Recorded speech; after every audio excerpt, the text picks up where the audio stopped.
The wall was failing. I felt it before I saw it. The soil shifting under my palms like something alive trying to escape. Rain hammered the back of my neck. Wind tore at my jacket. The hillside above me was moving, slow and heavy, the way a sleeping giant rolls over. I had spent 11 years building that terrace. 11 years of compost cycling, cover crops, pH adjustments, earthworm counts. The soil on that slope had been dead clay when I inherited it, calcium locked, zero organic matter, the kind of ground that cracked in summer and drowned in winter. I turned it into something that could hold water without collapsing, drain without drying, breathe without eroding. It was the best piece of farmland I had ever touched, and the typhoon was eating it alive. My colleague was screaming from the road below, something about the canal, something about a breach. I could not hear half of what he said. The wind swallowed his words, but the panic in his voice carried just fine. I did not move. My fingers dug into the reinforcement wall, packing wet clay into the gap where the runoff had carved a channel. If that channel widened another hand's width, the terrace above would slide. Everything I had built, the microbial networks, the worm colonies, the years of patient layering, would wash downhill into the drainage ditch and disappear. I was not leaving. The mud hit me from above, not fast, not dramatic, just heavy, impossibly heavy. The hillside leaned forward and pressed me flat. I felt my ribs fold. The soil I had spent my life perfecting closed over my head like a blanket pulled too tight. My last thought was not about my family. It was not about fear. It was about the nitrogen ratio in the lower terrace and whether the winter rye would germinate without me to check the drainage. That was the kind of man I was, the kind who died with his hands in the dirt and his mind on the harvest. I woke up wrong. Everything was wrong. The ceiling was made of stone, not wood. The blanket was silk, not the scratchy cotton I kept on my futon. My body felt like it belonged to someone else, light, fragile, burning with a fever that pulsed behind my eyes. I lifted my hands. They were small, soft, pale, the hands of a child who had never held a shovel, never turned compost, never split open a soil sample with his thumbs to check the aggregate structure. These were useless hands. A woman appeared at the bedside, a maid from the look of her uniform. She pressed a cloth to my forehead and called me Master Alex. She said I had been feverish for 2 days. She said my father, Lord Harold, had asked after me twice. None of those words meant anything to me. I was still staring at my hands. In my old life, they had been calloused, broad, permanently stained under the nails from decades of soil work, more sensitive than any pH meter, more reliable than any moisture gauge. Now they were smooth and pink and belonged to a stranger. She left to fetch broth. I sat up, every joint aching, and looked toward the window. The garden was visible from the second floor. Neat rows of something, herbs, maybe, or decorative plants. Orderly, well-maintained, and completely, irreversibly dead. Not dead the way most people would recognize. The leaves were green. The stems stood upright. To anyone without soil training, the garden looked healthy. But I was not anyone. The soil was white at the edges. Salt crystallization. I could see it from the window. The ground between the rows had a glazed, compacted surface that meant zero water infiltration. No earthworm castings visible. No decomposition layer. No organic matter at all. The soil had been stripped of everything that made it alive and then force-fed some kind of stimulant to keep the plants producing. I had seen fields like this before, industrial farms that relied on chemical fertilizers for decades. The soil looked functional on the surface. Underneath, it was a corpse. This world, whatever it was, had found its own way to kill the earth. I did not understand the language the maid spoke. I did not recognize the architecture, or the clothes, or the faintly glowing crystal on the nightstand. But I understood dead soil. I understood salt damage and nitrogen depletion, and the slow suffocation of microbial life under mineral overload. And I understood that I was going to fix it. Whatever else this new life had in store, whatever Master Alex was supposed to be. The soil came first. It always came first. 4 years passed. In those 4 years, I learned the language, the customs, the calendar, and the geography of the world I had been dropped into.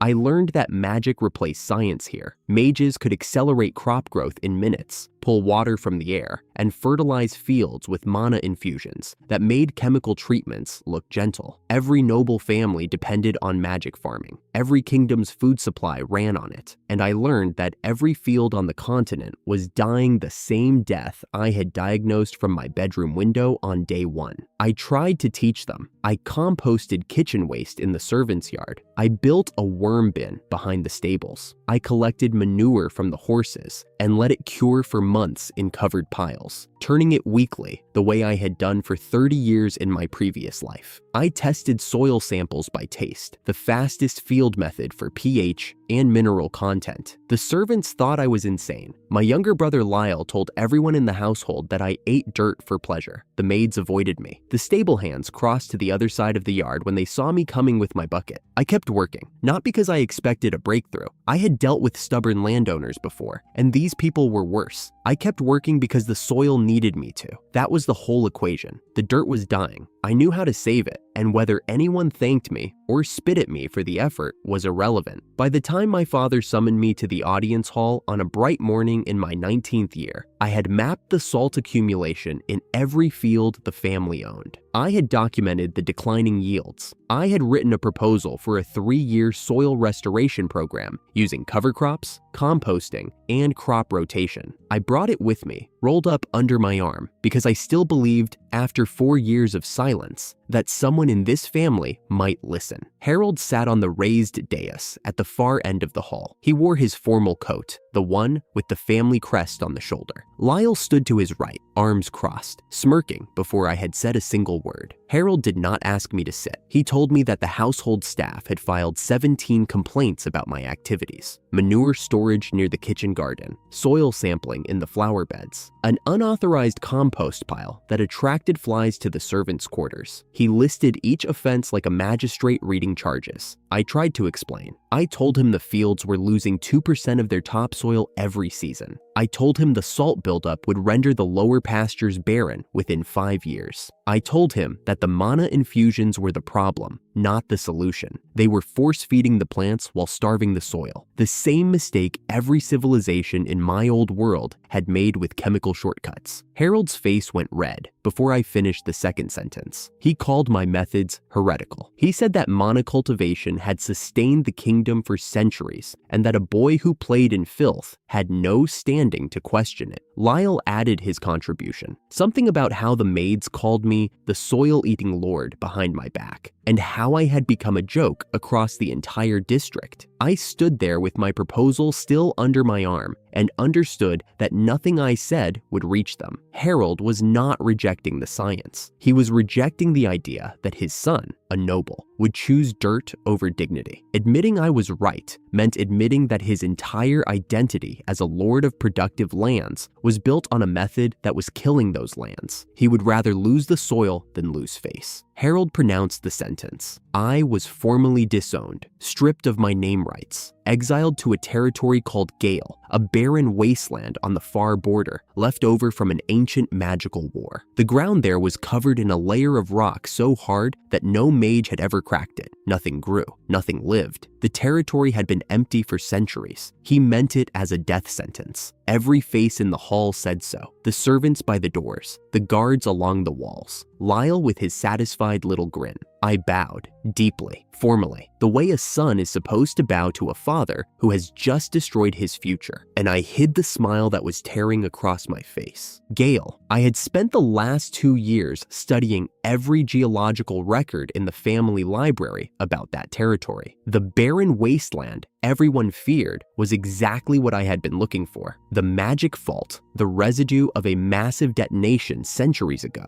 had fused the topsoil into an impenetrable shell. No water in, no water out. But underneath that shell, sealed away from centuries of magical exploitation, was virgin soil, untouched, uncontaminated. No salt damage, no mana residue, no nutrient depletion. Centuries of organic matter compressed into rich, dark earth. The kind of soil a farmer dreams about once in a lifetime and never finds. Harold had just handed me the most valuable farmland on the continent and called it punishment. I walked through the courtyard with a single bag over my shoulder. anywhere. At the gate, I stopped. Lyle was leaning against the pillar, watching me leave with the expression of someone enjoying a show. I turned back. "The garden," I said. "The salt line is already past the 3rd row. Within 3 seasons, nothing will grow in the upper beds. Switch to deep root cover crops now, and you might save the lower half." Lyle waved his hand the way someone brushes off a fly. He told me to take my dirt obsession and disappear. I looked at the garden one last time. The white crystalline edge was clearly visible along the flower bed borders, a slow, patient poison that would eat inward year by year until there was nothing left to save. They would not listen. They would double down on magic. They would pour more mana into dying soil and wonder why the yields kept dropping. And by the time they understood what I had been telling them for 4 years, it would be too late. I turned toward the road. The sun was warm on my face. The air smelled like cut grass and horse manure, 2 of my favorite smells in any world. My bag held a change of clothes, a soil journal, and the compost research notes I had compiled over 4 years. No money, no title, no family. But somewhere ahead of me, under a shell of rock that everyone else considered worthless, there was black soil waiting for hands that knew what to do with it. I started walking. The week on the road taught me 2 things about Celia. First, she was the knight Harold had assigned to escort me, though escort was generous. Her actual job was to make sure I reached Gale alive, so the exile could not be called an execution. A bureaucratic formality with a sword on her hip. Second, she did not like me. Not in the personal way. She did not know me well enough for that. She did not like what I represented. A disgraced noble walking toward a death sentence with a smile on his face. It offended her sense of order. We came over the last ridge on day 7, and Gale spread out below us like a scar. No trees, no grass, no streams. The ground was a continuous slab of dark gray rock that caught the sunlight and threw it back in flat, dead sheets. The horizon was just more of the same, stone and sky, nothing between them. The wind came across the plain with nothing to slow it down, carrying the smell of hot mineral and absolutely nothing else. Celia stopped the carriage and stepped down. She stood at the edge of the ridge and looked out at what was supposed to be my new home. Her face did exactly what I expected it to do.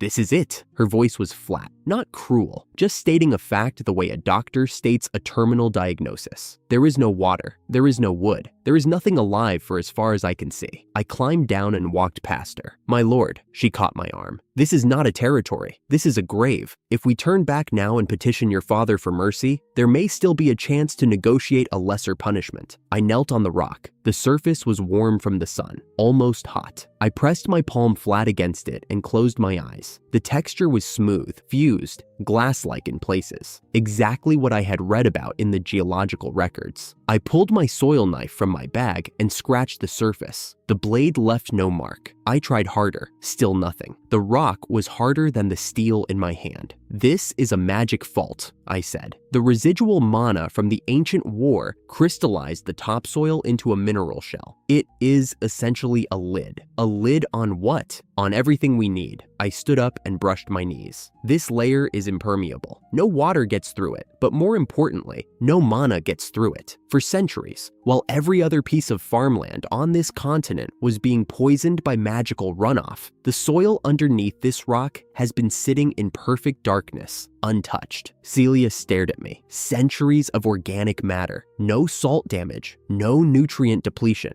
The earth under our feet right now is probably the richest virgin soil on the continent. I looked out at the wasteland and I could not stop the grin. "My father gave me the best farmland in the world and did not even know it." "You are insane," she said. "Root crops first," I said, ignoring her. "Turnips and radishes can push through loose soil faster than grain, then soybeans to fix the nitrogen. Wheat after that, once the microbial layer reestablishes. 3-year rotation to keep the nutrients cycling." "My lord, you cannot farm rock." I pulled the iron hoe from the back of the carriage. "Watch me." I swung it with everything I had. The hoe hit the rock and the impact ran straight up the handle into my shoulders. A sharp crack, and the blade snapped clean off. The broken piece spun across the stone and clattered to a stop 10 feet away. My palms burned. I picked up the spade, adjusted my grip. swung again. This time, there was no dramatic sound. The spade just folded against the surface like tin foil, bent in half without leaving a scratch. I stood there holding a useless metal handle, staring down at rock that had just beaten 2 tools without effort. "The rock's hardness exceeds forged steel," Celia said behind me. "Even offensive magic at the 3rd tier cannot crack it. I could have told you that before you destroyed your tools." She was right. I could not argue with the physics. The magic vault was harder than anything I owned, and I had no mana to force my way through. In my old life, I would have called in a tractor, a jackhammer, a diamond-tipped drill. Here, I had nothing. But I also had no intention of going back. "Where is the nearest town?" I asked. Celia hesitated. "There is a mining settlement called Ironside, half a day southeast. It used to produce iron for the regional garrisons, but most of the smiths left years ago when magical forging became cheaper." A mining town. I picked up the broken hoe blade from the ground. The edge was sheared perfectly clean. "With blacksmiths. With whatever is left of them." I looked at the broken blade in my hand, then southeast. "I need a smith who can forge tools harder than this rock." I tucked the broken blade into my bag. "Someone who understands metal the way I understand soil. You want to walk to a ghost town and ask a stranger to forge farming tools out of materials that do not exist." "Yes." Celia closed her eyes. I could see the exact moment she decided that protesting was not worth the energy. "Fine," she said, "but we leave now. Rock-eating boars hunt this plateau after dark, and I would rather not explain to your father how I let his exiled son get eaten on day 1. I was already walking. But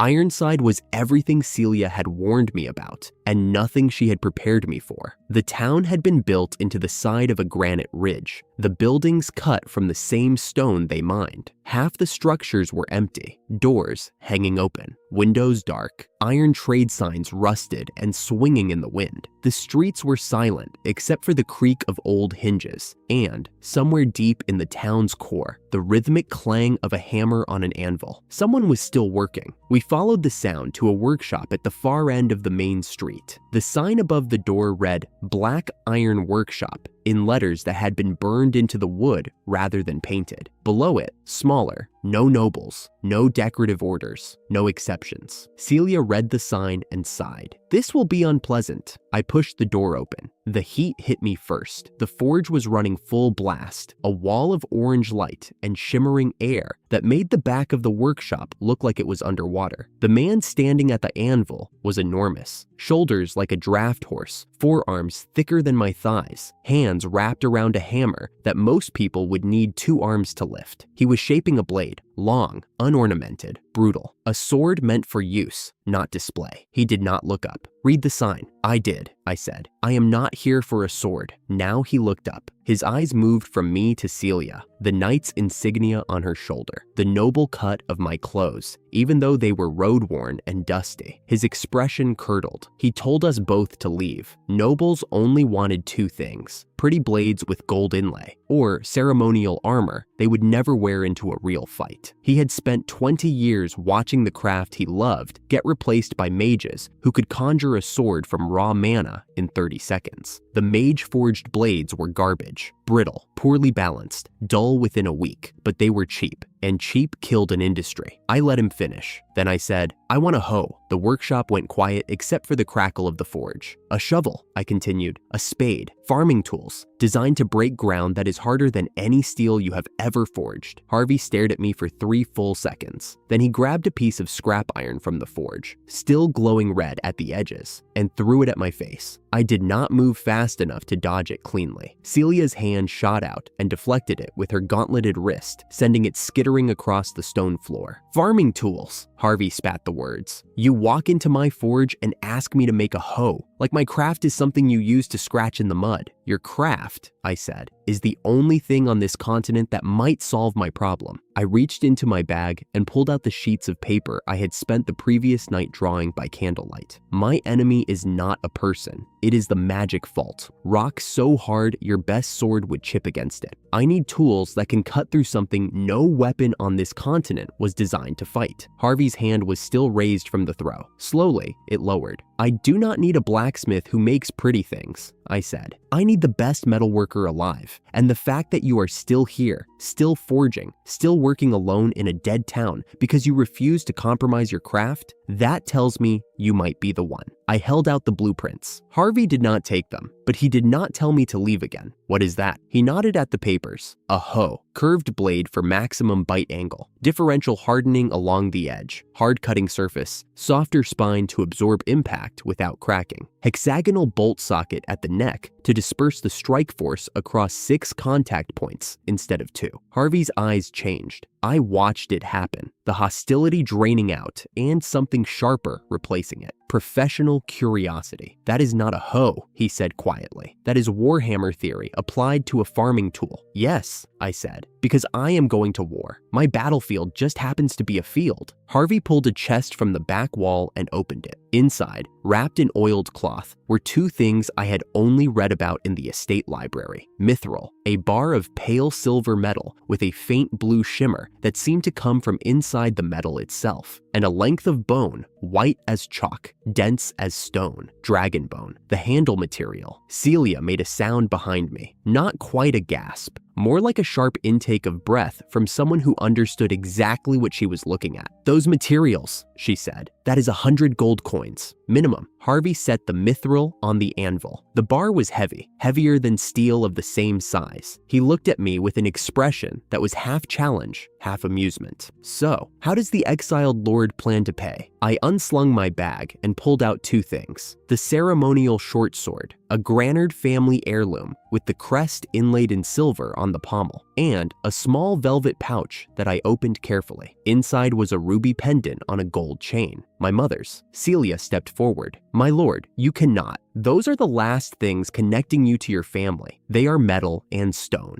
I set them on the workbench next to the mithril. The sword was given to me by a man who threw me away. The pendant was left to me by a woman I never knew. Neither one will help me break rock. Harvey picked up the short sword, turned it over, tested the balance, examined the ruby with one eye closed. Then he laughed, a genuine, startled bark of a laugh that bounced off the stone walls. You are either the bravest noble I have ever met, he said, or the most deranged. I have been told both. He threw the mithril bar into the forge. The metal caught the flame and the fire turned blue-white. You, he pointed at Celia. Bellows, continuous air. If the temperature drops below white, we start over. Celia opened her mouth to protest. And you, he pointed at me. Hammer. When I say strike, you strike. When I say hold, you stop breathing if you have to. He tied a leather apron around his waist and rolled his sleeves past his elbows. The muscles in his forearms were mapped with old burn scars, decades of forge work written on his skin. 3 days, Harvey said. This is going to take 3 days, and neither of you is sleeping until it is done.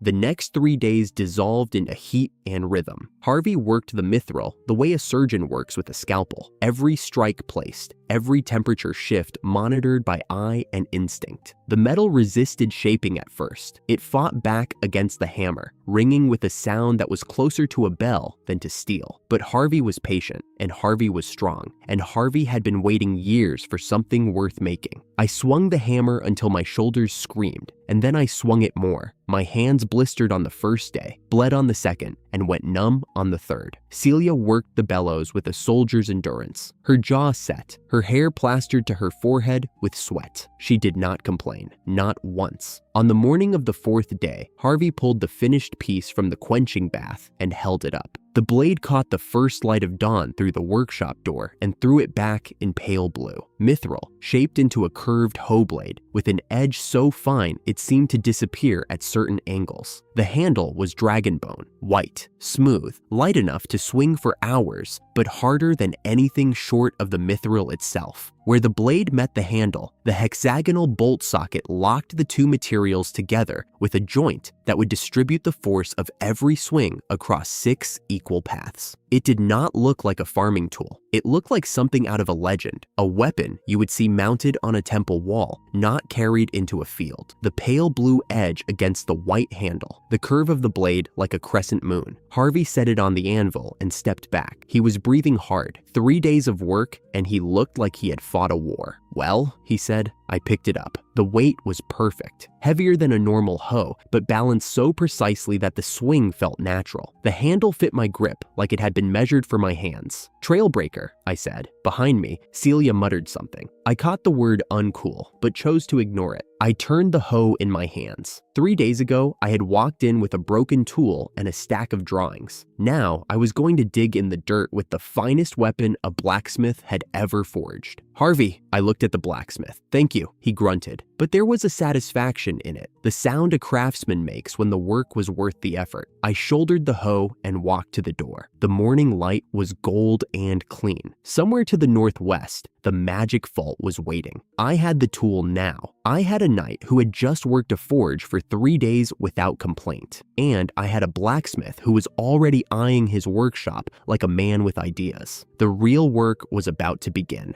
The walk back to Gale took half a day. Neither of us slept the night before. Celia kept glancing at Trailbreaker across my shoulders, like it might bite her. I found my spot on the magic vault by feel, a section near the center of the plateau where the rock had a faint warmth even in shade. Geothermal activity underneath. That meant the soil below was not frozen, not compacted by cold. It was alive down there, breathing in the dark. I set my feet, lifted the hoe. The mithril blade caught the midday sun and threw it back in pale blue. And I swung. The sound was not what I expected, not the dead clang of iron on stone. It was a crack, sharp, deep, resonant, the sound of something that had been sealed for centuries, finally giving way. The blade sank half a meter into the rock like it was cutting wet clay. Fracture lines shot out from the point of impact in every direction, spiderwebbing across the surface. I braced my foot against the edge and pried. A slab of rock the size of a table lifted free and toppled sideways. Underneath was black. Not the dead black of ash, not the gray black of magical residue. True black, rich, dense, moist, layered with centuries of compressed organic matter. The kind of soil that takes 1,000 years to build and one mage's careless spell to destroy. And it had been sitting here, untouched, protected by the very rock that everyone called a curse. I dropped to my knees, scooped it up with both hands, pressed it to my nose. Rain, iron, the sweet, ancient smell of humus, so mature it had become something closer to chocolate than earth. In my old life, I had worked with soils on 3 continents. I had never, not once, held anything this perfect. "Are you going to eat it?" Celia asked behind me, thinking about it. She did not laugh. She just stood there, watching a grown man kneel in the dirt and cradle a handful of soil like it was a newborn. If she thought I was insane before, this confirmed it. I did not care. I was holding the promise of every harvest I had ever dreamed about, and I was not letting go until I had a plan for every square meter of it. Then the ground shook. It came from the broken fault, a low tremor followed by the sound of rock grinding against rock. Something was moving underneath, something large. The creature that erupted from the crack was shaped like a boulder with legs, 4 thick limbs covered in segmented stone armor, a flat head with no visible eyes, and a mouth that opened vertically to reveal rows of mineral-crusted teeth. A rock eater, a mana-fed parasite that lived inside the magic vault. Celia drew her sword and lunged. The blade bounced off the creature's shoulder plate without leaving a mark. She struck again, same result. The rock eater ignored her. Its head swung toward the exposed soil and it charged,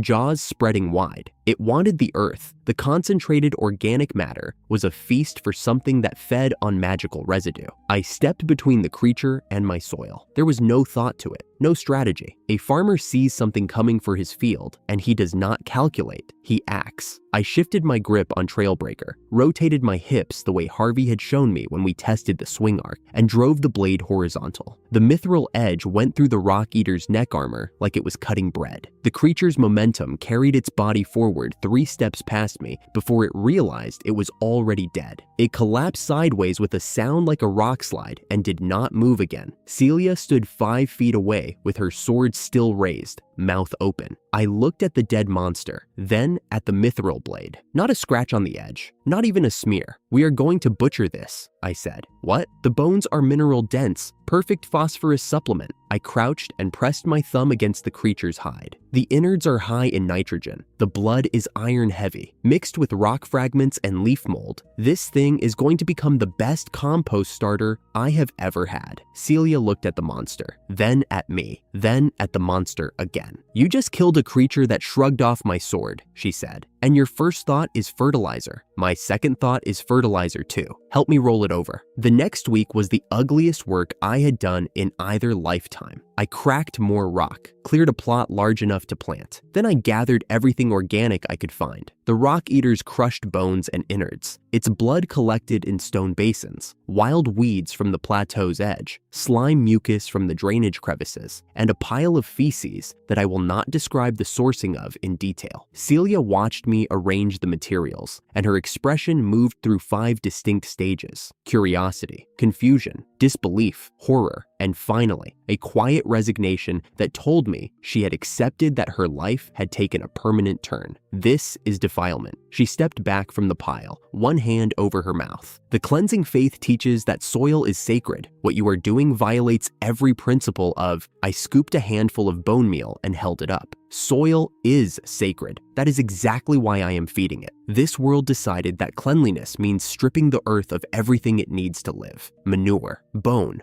blood, decay. These are not filth. They are food. Every living thing in that soil needs them." I mixed the materials by hand. Carbon to nitrogen ratio was the key. Too much green matter, and it would rot into slime. Too much brown, and it would sit there for years doing nothing. I adjusted as I went, working by feel and smell the way I had done 10,000 times before. The pile sat for an hour, then it started to steam. Celia stepped back. The heat rising off the mound was visible, a wavering column of air that distorted the sunset behind it. The temperature inside was climbing past 60 degrees as the microbial population exploded, breaking down the organic material into something the soil could use. And the smell changed. The raw stench of blood and waste disappeared, replaced by something warm and earthy, clean, sweet, alive. The smell of a forest floor after rain. I crouched beside the mound and held my palm over it. That is fermentation heat. The microbes are eating. When they finish, what is left will be the richest compost this world has ever seen.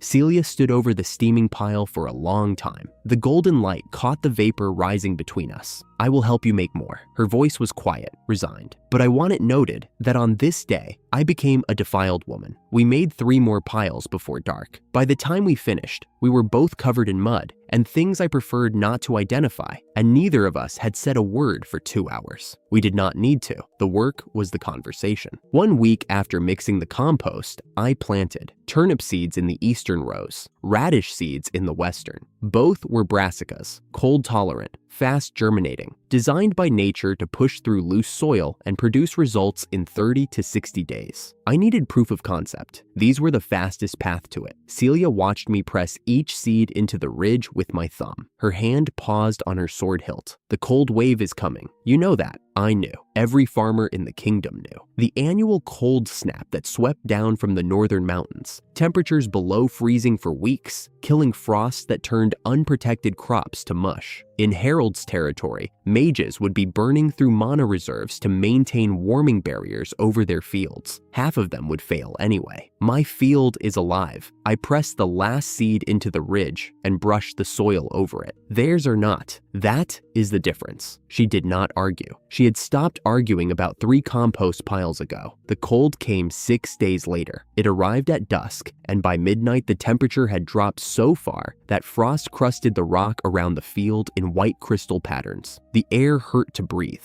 The wind cut through every layer of clothing and kept cutting. I could not sleep. I lay in the dilapidated mansion at the edge of the plateau, the only structure in Gale, barely 4 walls and a roof, and stared at the ceiling, thinking about my seedlings. They had sprouted 2 days ago, tiny green cotyledons pushing through the black soil, fragile, alive. I grabbed the lantern and went out. Celia was already at the door, shivering in her cloak. She had the same thought. The field was steaming. White vapor rose from the soil in slow, thick columns. The compost beneath the planting beds was still generating heat. The soil surface was warm to the touch, while the air above it was freezing. I knelt between the rows. The seedlings were green, healthy, standing upright in warm soil while the world around them froze. Celia crouched beside me. The lantern light caught the tiny leaves and turned them gold. You knew this would happen, not a question. Her breath came out in white clouds. I knew it would generate heat. I did not know it would be enough. I touched a cotyledon with my fingertip. It was firm and warm. But the science is the science. She was quiet for a while. The steam rose between us. Her voice came soft, almost lost in the wind. I called you a madman when we first arrived, when you knelt on the rock and smelled the dirt and talked about crop rotation like it was poetry. I thought you had lost your mind. And now? She looked at the green sprouts standing alive in the frost. Now, I think you might be the sanest person I have ever met. And that terrifies me more. 1 month later, I pulled the first turnip from the earth. It came out clean, white, dense, heavy in my hand. The skin so smooth, it caught the light like polished stone. The size was absurd, 3 times larger than anything I had grown in my previous life, and I had grown championship vegetables. The root was so packed with moisture that it dripped when I turned it. The rest of the field was the same. Row after row of turnips the size of my forearm, radishes as thick as my wrist, all of them radiating a sweetness I could smell from 10 feet away. The compost had done its work. The virgin soil had done its work. The geothermal heat from the magic fault beneath the beds had extended the growing season and provided mineral supplementation that no fertilizer could replicate. I cleaned the turnip with my sleeve and bit into it raw. The crunch was so loud Celia heard it from across the field, and the flavor. I stopped chewing. I stood there in the middle of my wasteland field with juice running down my chin, and I could not move. Sweet, not sugar sweet, alive sweet. The concentrated sweetness that only comes from slow growth in cold soil, where the plant converts its starches to sugars as a natural antifreeze. Magically accelerated crops never experienced cold, never needed to protect themselves, never developed flavor beyond the bare minimum. This turnip had fought for every calorie, and you could taste the fight. I had grown food in 2 worlds. This was the best thing I had ever eaten. Celia, my voice came out strange, thick. She walked over. I handed her the turnip without saying anything. She looked at it, looked at me, took a bite, and froze. The change in her face was not dramatic. It was small, the kind of thing you would miss if you were not watching closely. Her jaw stopped moving. Her eyes went wide, then soft, then somewhere I had never seen them go before. Her hand tightened on the turnip until her knuckles were white. Then she cried, not sobbing, not dramatic, just tears, silent, steady, running down her cheeks while she stood in the middle of a field she had once called a grave. She did not wipe them. She did not speak for a long time. Every vegetable I have ever eaten, she said finally. Her voice was wrecked. Every meal, in every barracks, in every posting for 10 years. It was all nothing. I thought that was what food tasted like. I thought the flatness was normal. She took another bite. The tears kept coming. This is what food is supposed to be. She held the turnip like it was something precious. This is what we have been missing. I did not say anything. There was nothing to say. She was tasting what the world had forgotten, what 1,000 years of magical shortcuts had erased from every table on the continent. Real food, grown in real soil, fed by the things everyone else called filth. I turned away and started harvesting. If I watched her cry over a turnip for 1 more second, I was going to join her. 3 days after the harvest, a carriage appeared on the plateau road. A proper carriage, lacquered wood, brass fittings, pulled by 2 horses that looked better fed than most people. It stopped at the edge of the field and a man stepped out. He was tall, well-dressed, somewhere in his 40s, with the sharp eyes of someone who had spent his entire adult life calculating the value of everything he looked at. He scanned the field the way a jeweler examines a stone. Fast, comprehensive, missing nothing. Then his nose twitched. I watched it happen. The smell hit him, the clean, sweet fragrance that had been perfuming the air for days. His expression shifted from professional curiosity to hunger. Not the physical kind. The kind a merchant feels when he realizes he is standing in front of something that does not exist anywhere else. He straightened his coat and inclined his head. "My name is Gordon. I run the largest trading company in the capital region. I heard rumors of a harvest in this wasteland. I assumed they were exaggerated." He looked at the rows of vegetables, the oversized turnips, the fat radishes, the rich black soil that should not exist in a place that had been barren rock for centuries. They were not exaggerated. His voice dropped to something close to reverence. "No." Gordon bent and touched a turnip leaf, rubbed it between his fingers, brought his fingers to his nose. I could see the calculations starting. Supply chains, price points, exclusivity contracts, distribution networks. A merchant's brain doing what it was built to do. The capital is in famine. He clasped his hands behind his back. The cold wave destroyed 40% of the harvest across 3 provinces. Grain prices have tripled. Vegetable prices are higher. People are starting to go hungry, and the nobles are starting to panic. He looked at me. "How much for the lot?" "These are not cheap vegetables," I said. I did not come here expecting cheap. I pulled a turnip from the nearest row and held it out. "Good. Taste it first, then we will talk price. But I want you to understand something before you take that first bite." Gordon reached for the turnip. His hand was steady. This was a man used to negotiations, used to holding his composure under pressure. I let him take it. "What you are about to eat does not exist anywhere else on this continent. Not in the capital, not in the royal gardens, not in any noble greenhouse or mage-tended field. This is the only place on this world that produces real food, and I intend to keep it that way." Gordon bit into the turnip. His eyes closed. When they opened, they were different. "This is the start of an economic war." I held his gaze. "And I am the only one with ammunition." Gordon came back the next morning with a ledger and a counteroffer. 3 copper per turnip. Standard vegetable pricing. I laughed. He did not appreciate that. He told me the famine was bad, but not unprecedented, that prices would stabilize, and that 3 copper was generous for produce from a wasteland. I pulled a turnip from the row behind me. 1 gold coin. The silence lasted 4 full seconds. I counted. He informed me, with admirable composure, that 1 gold per turnip was 10 times the going rate, more than a soldier earned in a day, that no vegetable in the history of commerce had ever been priced at 1 gold per unit. No vegetable in the history of commerce has ever tasted like this. I tossed the turnip to him. "And no other field on this continent can grow one. You know that." He caught it. The merchant's brain was doing the math. Exclusive access to the only real produce in a world where 40% of the harvest had just died. "Half in gold," I said. "Half in materials, waterproof cement ingredients, iron pipes, lumber, fabric, workers if you can spare them, and exclusive sales rights are yours for the season." Gordon turned the turnip in his hands. His fingers were steady, but his eyes had changed. He was not fighting the price anymore. He was calculating how much he could charge in the capital. 1 gold per turnip. He said it slowly, like he was tasting the words. "You are going to make me very rich, or you are going to bankrupt me. Both, probably. Do we have a deal?" His hand came out. I shook it. The deal was done.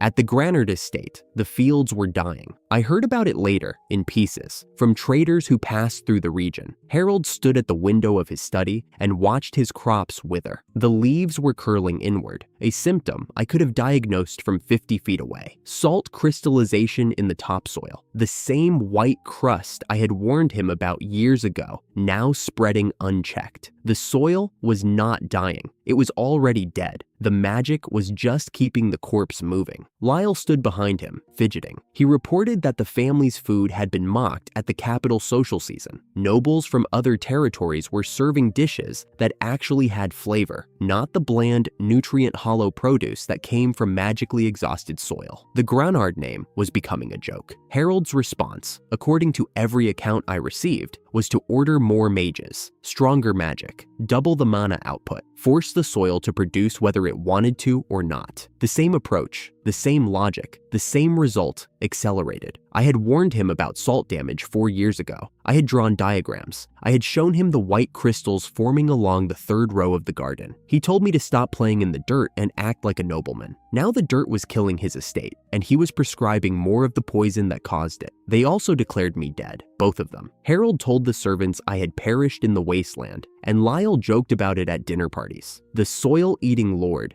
dead in his cursed barren rock. Good riddance. Meanwhile, I was eating the best food on the continent and planning an aqueduct. The advance payment from Gordon arrived within the week. Carts loaded with iron, cement powder, lumber, bolts of canvas, and 3 hired laborers who looked like they expected to die in a wasteland. That night, Celia and I sat at a table in front of the field and ate our first proper meal at Gale. Roasted turnip with wild honey, grilled radish, a thick vegetable stew seasoned with herbs from the plateau's edge. She ate in silence. Then she looked up. You charged him 1 gold per turnip. I did. That is obscene. That is economics. I ladled more stew into her bowl. We are the only source of real food on this continent. Supply is tiny. Demand is about to be infinite. 1 gold is not a price. It is an opening position. She stared at me. You were a farmer in your previous life. Where did you learn to negotiate like a merchant? Farmers negotiate every day. The difference is that merchants negotiate to make money. Farmers negotiate to survive. I set the ladle down. I have been surviving for a long time. A month passed. Rumors spread through the capital. Vegetables from Gale that restored magical power. Produce that tasted like fruit. Turnips that sold for gold. The stories grew with every retelling, but the core truth was undeniable. Something impossible was growing in the wasteland. Celia and I expanded the farmland, broke more rock, cleared new plots. But we hit the same wall every day. Water. Every bucket had to be hauled from a stream 2 miles north, up a slope, across bare rock. We carried water until our shoulders ached and our boots wore through. Without reliable irrigation, the farm would never scale past what 2 people could water by hand. I had already contacted Harvey about blueprints. He sent back a letter that was 90% insults about my handwriting and 10% genuine interest. But before I could build pipes, I needed something to build them with. The answer was under my feet. I had been walking along the edge of the magic vault when I noticed the texture of the rock fragments. Porous, lightweight, with a chalky gray surface. Volcanic ash, compressed and mineralized, but still structurally identical to the material that the Romans used to build aqueducts that survived 2,000 years. In my previous life, I had studied the formula: volcanic ash, lime from heated limestone, sand, and water. The reaction produced a cement harder than quarried stone. I had volcanic ash from the magic vault, limestone from the northern ridge, sand from the stream bed, and for a binding agent, slime mucus from every drainage crevice on the plateau. Sticky, elastic, waterproof. I mixed the first batch by hand and poured it into a wooden mold. 3 days later, I hit the block with a hammer. The hammer bounced. The block did not crack, did not chip, did not even mark. It was harder than quarried stone and completely waterproof. I had concrete. In a world that built everything from wood and magic, I had invented a material that would outlast both. The kobolds found me before I found them. I was scouting the northern border for more volcanic ash deposits when I heard the breathing. Shallow, ragged, the sound of lungs working too hard for too little air. I followed it past a ridge of broken rock and into a shallow ravine.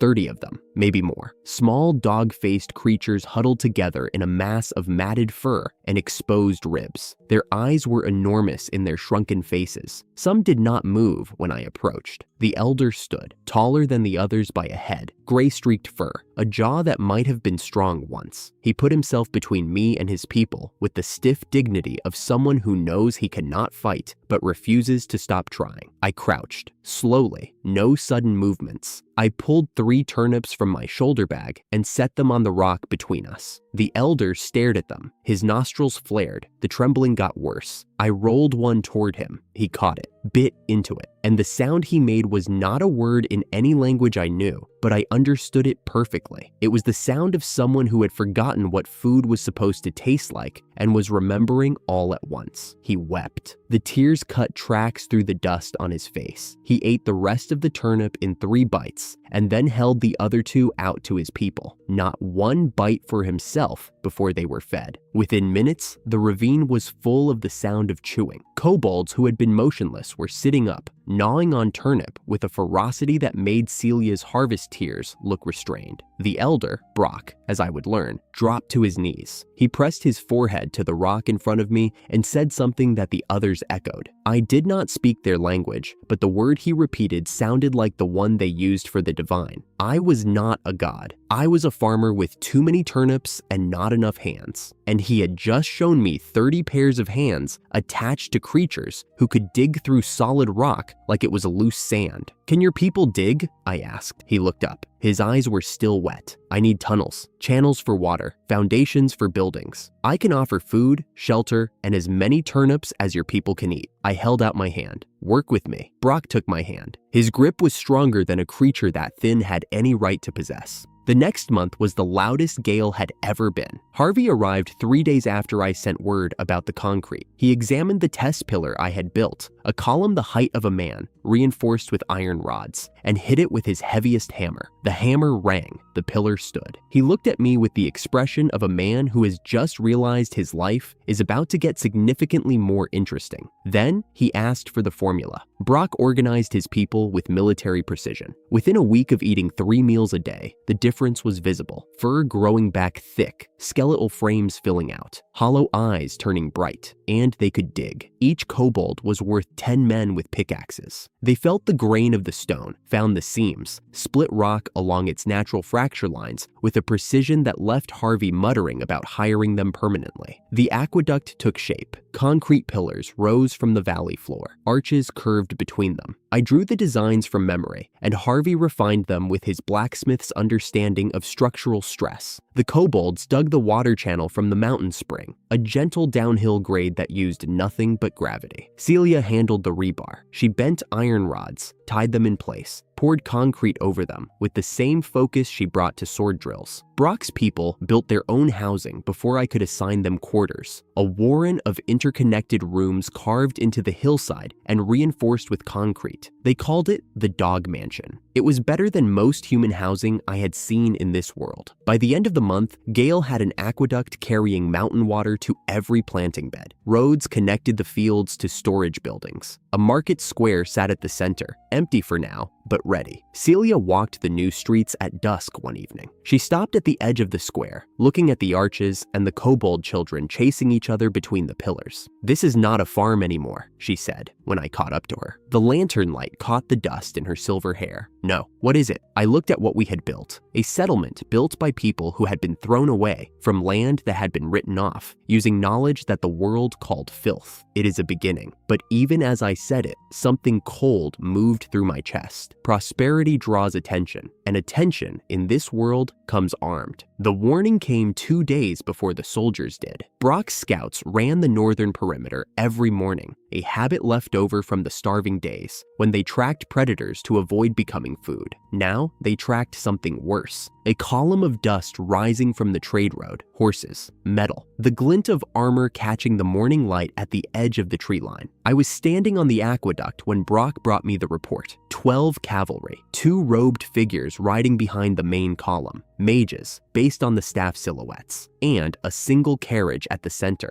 flying the Granard family crest. "How long?" I asked. Brock held up 2 clawed fingers. 2 days, maybe less if the weather held. I had expected this. The cold feeling in my chest from weeks ago was not paranoia, it was arithmetic. A barren wasteland suddenly producing gold coin vegetables during a continent-wide famine. The rumors reaching the capital. Gordon's trade deal generating attention at every market he touched. My father's crops dying while mine thrived. The math only had one answer. Harold was coming for what he believed was his. I climbed down from the aqueduct and found Celia sharpening her sword by the market square. She had been doing it every morning since the rumors started spreading, a habit I had not asked about and she had not explained. "We have visitors arriving in 2 days, I said. 12 horsemen, 2 mages, and a carriage flying my father's crest. Her hands stopped. "How many of the 12 are mercenaries?" "All of them, if I had to guess. Harold does not have 12 soldiers worth fielding. He hired help. She stood and slid the sword back into its scabbard with a sound like a closing argument. What is the plan? Traps first, talk second, compost third. She stared at me. Compost. You will understand when the time comes. Brock understood immediately. I drew the trap layout in the dirt with a stick. The main approach to Gale ran between two low ridges, a natural bottleneck. Anyone coming from the trade road had to funnel through that gap to reach the settlement. The aqueduct stood behind it like a wall. Pitfalls here, here, and here. I marked 3 positions across the path, deep enough that a man cannot climb out. Smooth walls, no spikes, no stakes, nothing that kills. I want them stuck, not dead. Brock tilted his head. His expression said, why not dead? Dead mercenaries create blood feuds. Humiliated mercenaries create cautionary tales. I drew the kobold positions on either side of the ridges. Your people will be here, hidden, with stones. When the mercenaries fall, your people pelt them until they stop moving. Aim for arms and legs. Knock them down and out. He grinned, a wide canine grin that showed every tooth. His people could dig 3 of those pits in a single night. The stone stockpiles were already there from the construction work. One more thing. I pulled a wooden bucket from behind the supply shed. The smell hit before the lid was fully off. 3 weeks of fermented compost mixed with slime mucus. A bacterial stew so potent that my eyes watered from 2 feet away. It was the worst thing I had ever created, and I had once composted fish guts in August. Brock recoiled. His nose was 10 times more sensitive than mine. This, I said, is for the man in the carriage. Gavin arrived at noon on the 2nd day, right on schedule. I recognized him before the carriage door opened. The crest on the side panel, the overfed horses, the way the driver sat, bored, arrogant, accustomed to people scattering when the wheels turned. And when Gavin stepped out, I recognized him too.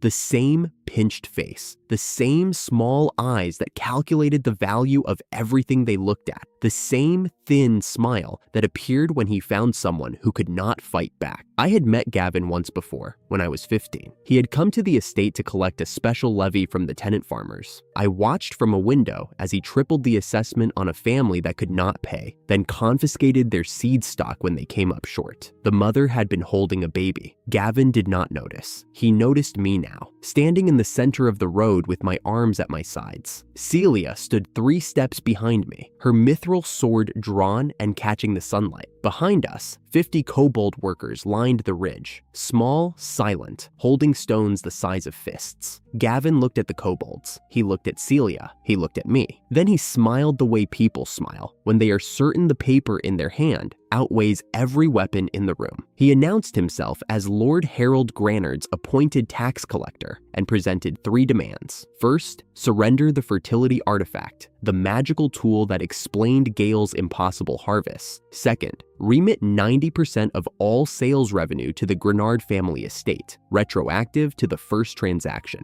Third, cede governance of Gale back to the Granard family immediately. He read the demands from a sealed scroll, and every word carried the assumption that I would comply, that I was still the disowned boy who could be ordered around, that the armed men behind him made this a formality. I let him finish. I waited until the scroll was rolled back up and the smug silence settled. No, Gavin blinked. The word was so small that it took him a moment to process. There is no artifact, I said. There is compost, soil science, crop rotation, composting bacteria, things your employer dismissed as filth 4 years ago when I tried to teach him. Everything you see here was built with knowledge and work, not magic. His smile did not waver, but his eyes hardened. He told me I had one chance to reconsider before things became unpleasant. He gestured at the mercenaries behind him, a dozen armored men on horseback, hands already on their weapons, and at the 2 mages flanking the carriage, staves glowing faintly with gathered mana. The answer, I said, is still no. Gavin gave the order without hesitation. The first mage stepped forward and raised his staff. The air between us rippled with heat. Fire gathered at the tip, a full-power combat fireball, the kind designed to shatter stone fortifications. Celia's hand tightened on her sword. I put my arm out. Wait! The fireball launched. It crossed the distance in less than a second and struck the central pillar of the aqueduct with a sound like a thunderclap. Heat washed over us. Smoke billowed from the impact point, thick and gray, obscuring the structure. Gavin leaned forward in satisfaction. Behind him, the mercenaries shifted in their saddles. The show of force meant to demonstrate what came next if I did not surrender. The smoke cleared. The pillar stood, not cracked, not chipped, not even structurally scratched. A faint scorch mark darkened the surface where the fireball had struck, like a smudge of charcoal on a castle wall. The aqueduct above it continued carrying water as if nothing had happened. The mage stared. He fired again. Same pillar, full power, same result. The concrete absorbed the blast the way a mountain absorbs rain. The scorch mark deepened by a shade. The pillar did not move. I let the silence stretch. Then I walked forward until I was close enough that Gavin could hear me without raising my voice. That pillar is volcanic ash concrete reinforced with iron. It was designed to carry water, not to be a fortress wall, but it turns out that fireproof and blast resistant were happy accidents. I brushed the scorch mark with my thumb. The repair cost for this is going to be a bucket of whitewash. Your employer should know that before he sends anyone else. Gavin's face had gone the color of old parchment, but he was not a coward. He was a bully, and bullies do not retreat until the numbers stop working. He still had 12 mercenaries. He ordered them to advance on foot, dismount, draw weapons, take the settlement by force. They came in a line, swords out, shields up, professional enough to maintain formation, hired enough not to question why they were attacking a farmer. They made it 15 steps past the carriage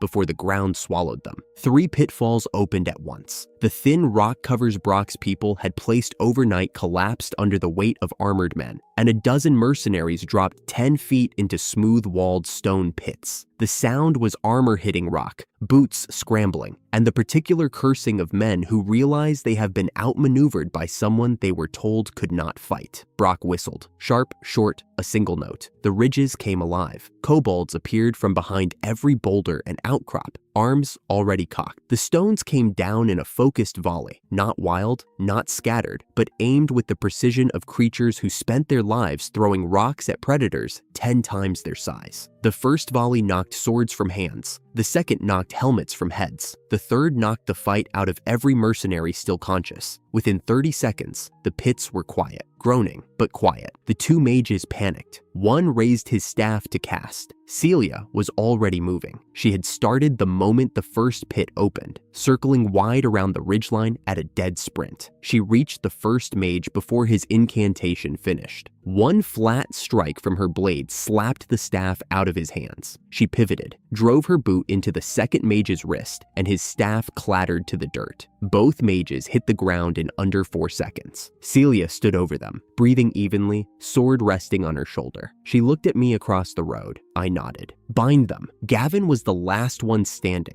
His mercenaries were in holes. His mages were face down in the dirt with their hands tied. His carriage driver had abandoned the reins and was hiding under the vehicle. The Granard family crest on the carriage door looked very small suddenly. He was backing away, step by step. His mouth was working, threats pouring out in a stream that I let wash over me without absorbing. He invoked Harold's name. He invoked the regional governor. He invoked the crown. He promised legal consequences, military consequences, consequences that would make me beg for mercy. I picked up the bucket. I had been keeping it behind a supply cart, covered with a plank. The lid came off, and even in the open air, the stench was extraordinary. Celia, 20 feet away, turned her head. "Deliver a message to Lord Harold Granard," I said, walking toward Gavin with the bucket in both hands. Gale grows real food using real methods. Gale defends itself, and Gale does not answer to the Granard family. Not anymore. Not ever. Gavin opened his mouth to respond. I upended the bucket over his head. The sound was wonderful, a thick, wet splash that coated him from hair to shoulders. He stood there for 1 perfect second, arms out, dripping, his face invisible beneath a paste that would take days to wash out and weeks to stop smelling. Then he ran, alone, on foot, down the trade road. leaving his carriage, his mercenaries, his mages, and every shred of the Granard family's authority behind him. Celia walked up beside me. She was looking at the retreating figure with an expression I had not seen before, somewhere between admiration and genuine concern for my sanity. Was that necessary? It was efficient. I set the empty bucket down, and it will make an excellent repellent. No tax collector will come within a mile of this road for years. She shook her head, but the corner of her mouth was doing something it rarely did. We were back to work before Gavin reached the tree line. The mercenaries in the pits were given water, food, and a choice: walk home with their lives and their armor, or stay and cause problems with 50 kobolds who had just demonstrated their accuracy. Every single one chose to walk. We pulled them out, returned their swords, and pointed them toward the road. They did not look back. The mages were unbound and given the same offer. One of them asked, with genuine confusion, what the aqueduct was made of. I told him volcanic ash and good engineering. He left looking like a man whose entire education had just been called into question. By afternoon, the pits were filled back in, the road was cleared, and I was standing in a newly leveled section of ground behind the aqueduct with a shovel and a plan: rice paddies. The aqueduct gave us controlled water flow. The soil behind the settlement had been broken and composted over the past month. Not the deep black earth from under the magic vault, but respectable topsoil that I had been building with every batch of compost and every cartload of organic waste. With standing water and warm season flooding, it could support rice. Brock's people were already digging the terrace walls, small, precise channels cut into the hillside to hold water at uniform depth. The engineering was simple, but the labor was enormous, and kobolds made it look easy. Celia drove stakes into the ground to mark the paddy boundaries, while I calculated water volume. The sound of running water mixed with the steady rhythm of kobold claws on stone. The story will spread, Celia said. She hammered a stake into place without looking up. A farmer who defeated 12 mercenaries and 2 mages without drawing a weapon, then poured compost on the tax collector. Good, the royal court will hear about it. The princess's intelligence network misses nothing in the border territories. Even better, she looked at me. You planned that. I planned the defense. The compost was improvisation. I paused. Well, I had the bucket ready for 3 days, so maybe not pure improvisation. She drove the next stake harder than necessary. You are going to attract attention from people far more dangerous than Gavin. I know. I looked at the paddy grid taking shape. Water was already trickling into the first terrace from the aqueduct feed line. But attention is also how you attract allies. And right now, I would rather be known than hidden. The water filled the first terrace by sunset. It caught the light like a sheet of copper, still, warm, waiting to grow something. I stood at the edge and watched it. Behind me, Gale hummed with activity. Kobolds laughing in the dog mansion.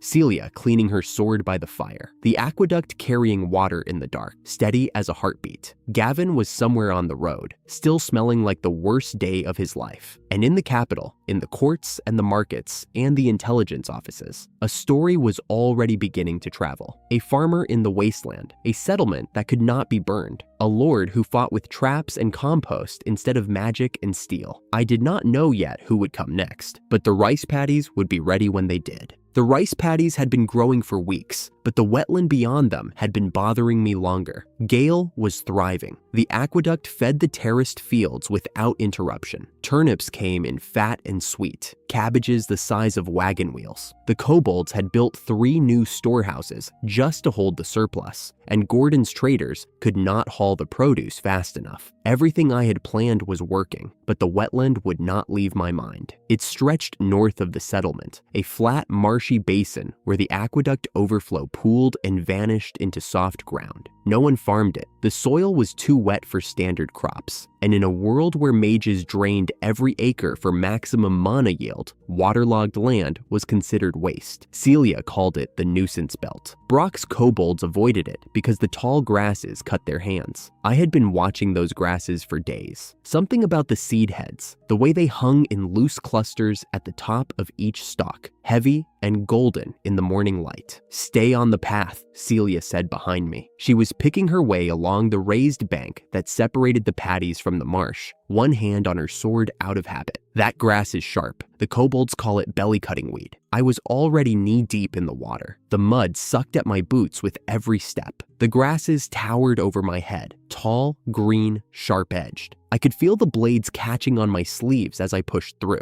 I reached for the nearest stalk and pulled it down. The seed head was the size of my palm. Dozens of small, tightly packed grains arranged along a central stem. Each grain was enclosed in a thin, papery hull, golden brown, slightly rough to the touch. I pinched one between my fingernails and cracked it open. White. The kernel inside was white. My hands stopped. I cracked another. Same thing. Hard, translucent, with that faint waxy sheen I had seen 10,000 times in another life. "What are you doing?" Celia called. I did not answer. I was holding a grain of rice between my fingers and trying not to fall apart in the middle of a marsh. Japonica. Short grain. Wild, undomesticated. Smaller than cultivated varieties. But the structure was unmistakable. The hull shape, the kernel texture, the way the grain sat on the panicle. I had spent 40 years growing this exact species. I had died in a mudslide trying to save a field of it. I sat down in the water, just sat there, mud soaking through my trousers, holding a single stalk of wild rice against my chest. The marsh was quiet except for the insects and the soft sound of Celia saying my name from the bank. It was rice, growing wild in a wetland that no one had ever farmed because it was too wet for magic. I was home. Harvey looked at my sketches for approximately 4 seconds before his eyes went wide. A 1,000-tooth drum. He traced the drawing with a soot-blackened finger. Rotating cylinder with iron teeth set in offset rows. Strips the grain from the stalk when you feed it through.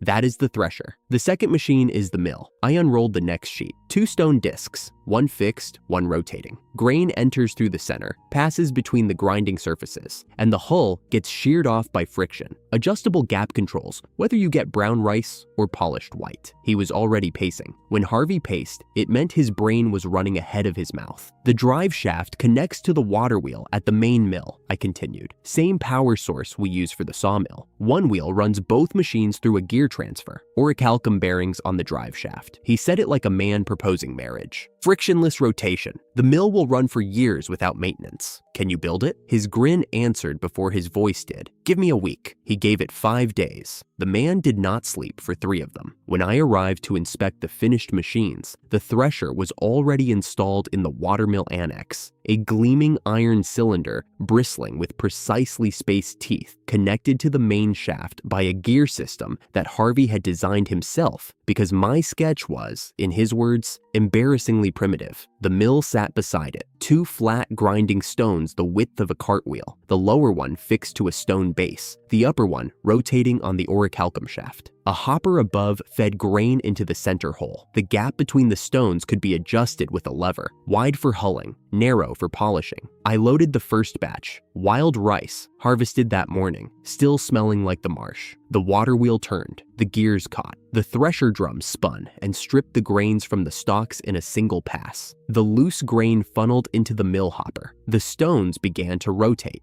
slow, heavy, with a deep grinding sound that vibrated through the floor. Brown rice poured from the outlet, whole, hulled, perfect. I adjusted the gap, ran it through again. White rice, polished, each grain small and round and gleaming like a pearl. Harvey stood beside me, arms folded, watching the white stream pour into the collection bin. He did not know what rice was. He did not know why I was staring at it like a man watching his child take its first steps. But he was a craftsman, and he recognized the look on my face, the look of someone holding the finished product of a thing they had spent their whole life building toward. Good machine? He asked. Perfect machine. I cooked the rice in a clay pot over a wood fire. There is a science to cooking rice that has nothing to do with magic. Water ratio, 1 to 1.2 by volume. Bring it to a boil. Reduce to the lowest heat. Cover. Do not lift the lid. Do not stir. Do not touch it for 15 minutes. Then kill the fire and let it rest for 10 more. The smell hit the room at minutate. Celia's head turned. She had been sharpening her sword by the door, a ritual she performed every evening, whether the blade needed it or not. The motion stopped. Her nostrils flared. What is that? Rice. It smells like... She trailed off. She did not have the vocabulary. In a world where all food was forced into existence by mana,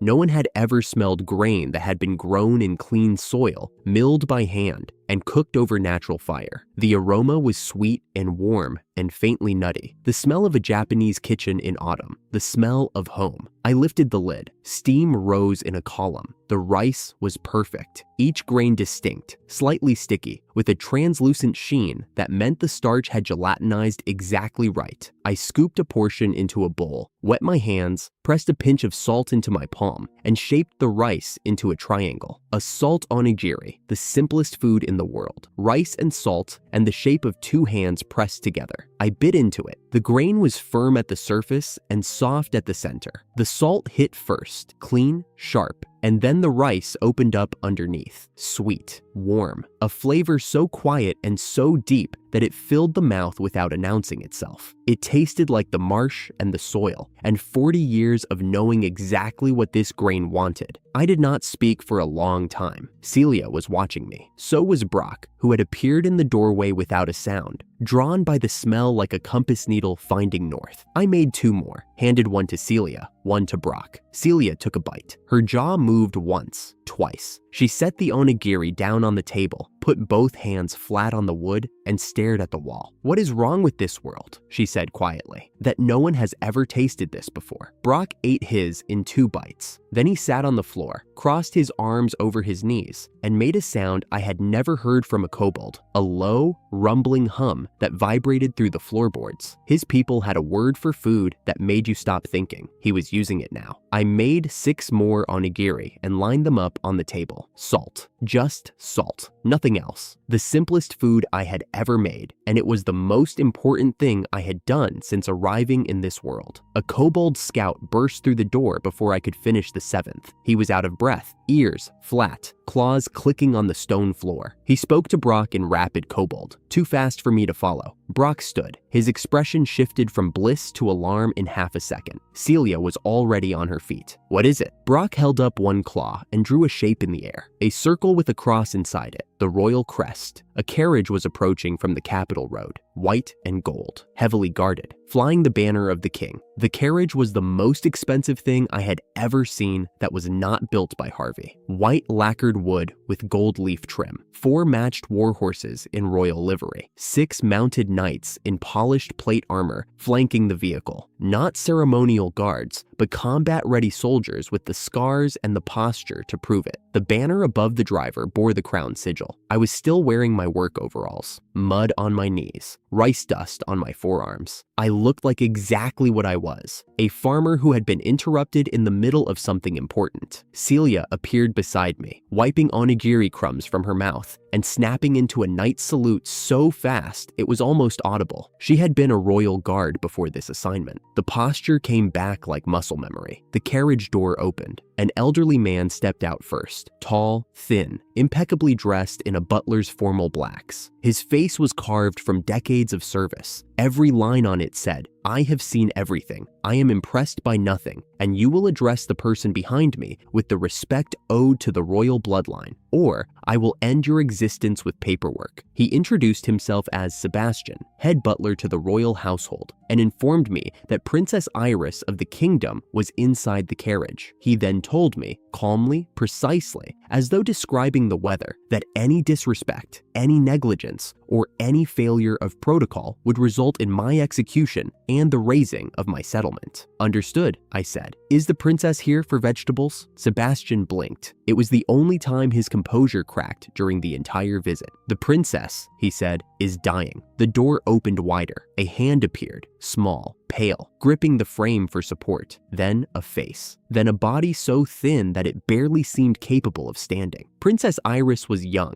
my age, maybe younger. Silver blonde hair that should have been lustrous, but hung limp and dull. Skin so pale it was nearly translucent. I could see the veins at her temples. Dark circles under her eyes that looked like bruises. A gown that had clearly been tailored to a larger frame, now hanging loose at the shoulders and waist. She looked like a ghost wearing a princess's clothes. Her foot found the step. She tried to descend. Her knee buckled on the second step, and she pitched forward. I caught her. She weighed nothing. Less than nothing. I had carried sacks of compost heavier than this girl. Her eyes opened. Up close, they were violet, bright, intelligent, and completely at odds with the ruin of the body that held them. "The air," she whispered. "The air here is delicious." She smiled. It was the saddest thing I had seen since arriving in this world. I carried her inside and laid her on the bench by the window. Sebastian followed, his composure restored to stone. Celia took a position by the door, half guard, half witness. I looked at the princess. Her nails were brittle and ridged. Her skin had a faint grayish undertone beneath the pallor. The hollows above her collarbones were deep enough to cast shadows. Her breathing was shallow, not labored, but thin, as if her lungs had forgotten how to fill completely. "How long has she been like this?" Sebastian's jaw tightened. 2 years. It began with loss of appetite, then nausea after meals, then vomiting. The royal physicians have diagnosed anemia, wasting sickness, spiritual depletion, mana imbalance, cursed blood, and a dozen other conditions. None of the treatments have worked. She has seen every healer in the capital. What does she eat? The finest food the royal kitchen can provide. Court-grade magical produce, vegetables grown by the kingdom's top mages, bread from magically enriched grain, meat from mana-fed livestock, the highest quality available. I closed my eyes. There it was, mana poisoning. Every meal she had eaten her entire life was grown with magic. Most people tolerated the residue, but some people were different. High mana sensitivity meant the residue did not pass through. It accumulated, layer by layer, meal by meal, year by year. The physicians were looking for a disease. The disease was dinner. "Stop feeding her magical food." Sebastian stared at me. "The food is killing her. Every meal, grown with mana. Her body cannot process the residue, the nausea, the wasting, the appetite loss. Those are not disease. They are poisoning." The butler's face did not move, but something behind his eyes shifted. The look of a man who has just heard the simplest explanation for a problem that has consumed 2 years of his life. The look that says, "Why did no one else think of this? No physician mentioned this. No physician in this kingdom grows food without magic. They cannot see the cause because the cause is everywhere." I stood. "Wait here." I came back with a salt onigiri, plain white rice. Salt, nothing else. Zero magic, zero mana. The cleanest food in the kingdom. I held it out to her. "Eat this." Iris looked at the rice ball. It was small, triangular, unremarkable. Nothing like the elaborate dishes the royal kitchen prepared. No garnish, no presentation, no magical glow, just grain and salt. "What is it?" Her voice was thin.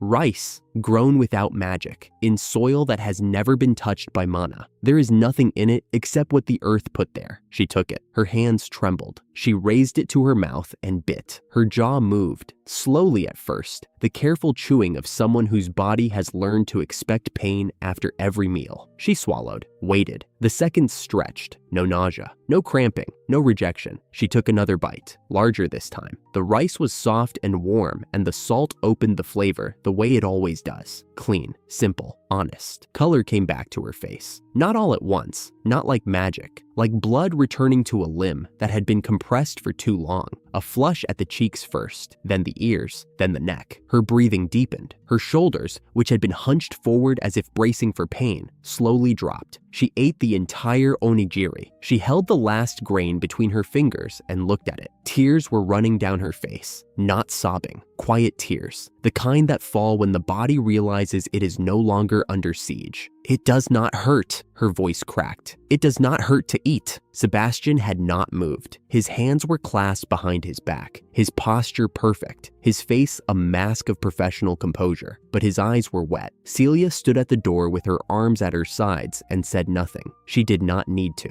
She had watched me pull miracles out of dirt for months. This was just the latest one, and, somehow, the quietest. I knelt beside the bench. "Your body has been fighting the mana in your food for years. This rice has none. There is nothing in it to reject." Iris looked at me, those violet eyes, still bright, still sharp, now framed by wet lashes and the first real color her skin had shown in years. "You are telling me," she said, "that the most powerful kingdom in the continent could not cure what a rice ball fixed. I am telling you that the cure was never medicine. The cure was food, real food." She laughed. It was small, broken, and it sounded like the first honest thing her body had done in a very long time. The door slammed open hard enough to crack the frame. Harold came through first. He was sweating. The ride from the estate had been fast and hard, and his coat was dusted from the road. Behind him, Lyle struggled with a wooden crate packed with vegetables so large they spilled over the edges. Enormous cabbages, radishes the length of a forearm, carrots glowing faintly with residual mana, the telltale shimmer of crops forced to triple size through magical cultivation. Harold had heard about the royal carriage. Of course he had. A white and gold carriage bearing the crown sigil does not pass through border territory without every noble in the region knowing within hours. And Harold Granard, whose exiled son was somehow hosting royalty, could not allow that to stand. He bowed before he looked. A deep, sweeping bow aimed at the general direction of the room's most important person, the kind of bow that said, "I am a loyal subject. Please notice me." He launched into a speech. I listened to it the way you listen to rain on a roof, present, constant, not worth responding to. He declared the Granard family's devotion to the crown. He presented the crate as a tribute of the finest produce in the region,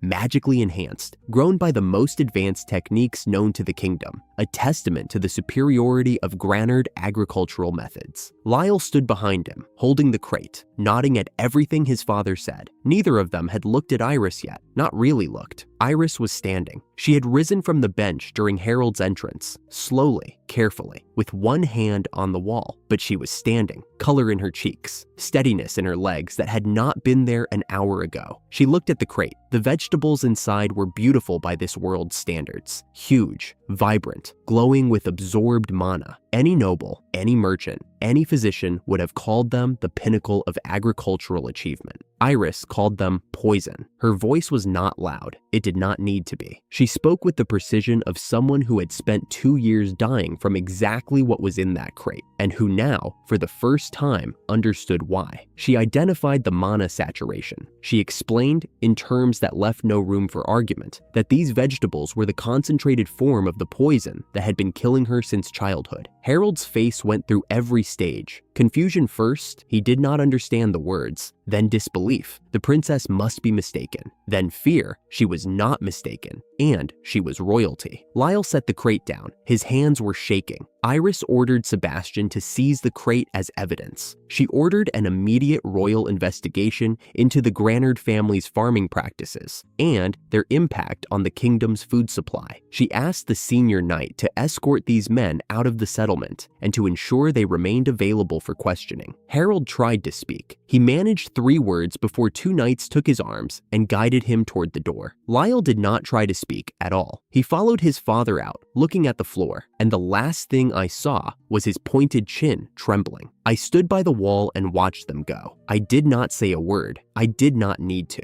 The princess had just condemned my father's life work in 4 sentences, using science I had tried to teach him years ago in the room of the son he had exiled. There was nothing I could add to that. The royal party stayed 3 more hours. Iris ate 2 more onigiri, then a bowl of plain rice with salt, then another onigiri, this time larger because she asked for it specifically, and I was not in the habit of refusing a princess who had been starving for 2 years. By the time Sebastian began preparing the carriage for departure, the change in her was visible to everyone. She walked without holding the wall. Her voice carried across the room instead of drifting. When she laughed at something Celia said about the kobolds, the sound was full and warm and nothing like the broken thing I had heard earlier. Sebastian pulled me aside. His voice was low, formal, and carrying more emotion than he probably intended. He told me the princess would return. He told me that arrangements would be made for regular shipments of non-magical food from Gale to the royal household. He told me that the investigation into the Granard family was not a suggestion. It was an order that would be executed with the full authority of the crown. Then he paused. His composure cracked for exactly 1 second. He thanked me. Iris stopped at the door on her way out. She turned back. "The rice ball," she said. "What do you call it?" "An onigiri." She repeated the word carefully, tasting each syllable. "I want another one, a bigger one, when I come back. You will have as many as you want," she smiled. This time it was not sad. This time it reached her eyes, and the violet in them caught the afternoon light, and for one moment she looked like a princess instead of a ghost. The carriage pulled away. The knights fell into formation. The banner caught the breeze. I watched until they disappeared around the bend in the road, white and gold fading into the green of the tree line. Celia stood beside me. The shack was quiet. The empty rice bowls sat on the table. The salt pot was nearly empty. "Are you happy?" she asked. "I am thinking about soy sauce." Celia stared at me. Rice without soy sauce is rice. Rice with soy sauce is civilization. I need soybeans, a fermentation vessel, and about 6 months of patience. She closed her eyes, drew a slow breath through her nose. "Let it out. You just saved a princess with a rice ball, and your father is under royal investigation, and you are thinking about soy sauce." "Soy sauce," I said, "is how you build a country." I went back inside and started sketching fermentation plans on the back of Harvey's mill blueprint. Soybeans, salt, water, thyme. The same ingredients that built Japanese cuisine from the ground up. The same ingredients that turned grain into something worth fighting for. Outside, the sun dropped behind the ridgeline. The rice paddies caught the last light. The marsh where I had found the wild rice was dark and still, holding 1,000 more stalks I had not harvested yet. I finished the sketch and wrote one word at the top of the page: soy sauce. Everything that came next would start here. 6 months passed. I spent every one of them stirring. Gale had changed in ways that would have taken a generation anywhere else. 2 rice harvests, cobalt longhouses with stone foundations. The population passed 500. Gordon's caravans twice a month. The fields were green and fat and smelled like money. But every morning before dawn, I walked to the fermentation shed and opened the barrels. Harvey had built the shed the week after the princess left. 12 cedar barrels lined along the back wall, each filled with soybeans, wheat, salt, and water. The moromi that would become soy sauce if I gave it enough time. I stirred each barrel every day for 6 months. Each one smelled different as the weeks passed. Sour at first, then sharp, then something deeper. Something that smelled like roasted meat and ocean salt, and a kitchen I would never see again. On the morning of the 180th day, I pried the lid off the first barrel. The smell hit me like a wall, rich, dark, complex, a fermented depth that existed nowhere else in this world because no one here had ever let food rot on purpose and called it progress. Celia covered her nose, then uncovered it, then covered it again. "It does not smell rotten." She sounded confused. "It smells like grilled meat, but sweeter." "That is umami, the 5th flavor. This barrel just caught it." Harvey had brought the press, a giant vise with filter cloth between 2 stone plates, driven by his signature orichalcum bearings. We loaded the paste, tightened the vise, and waited. A thin stream of dark brown liquid poured into a clay bowl. Soy sauce, glossy, almost black. It smelled like the distilled memory of every Japanese kitchen that had ever existed. I tasted it. Salt hit first, then the umami opened underneath. Enormous, layered, warm.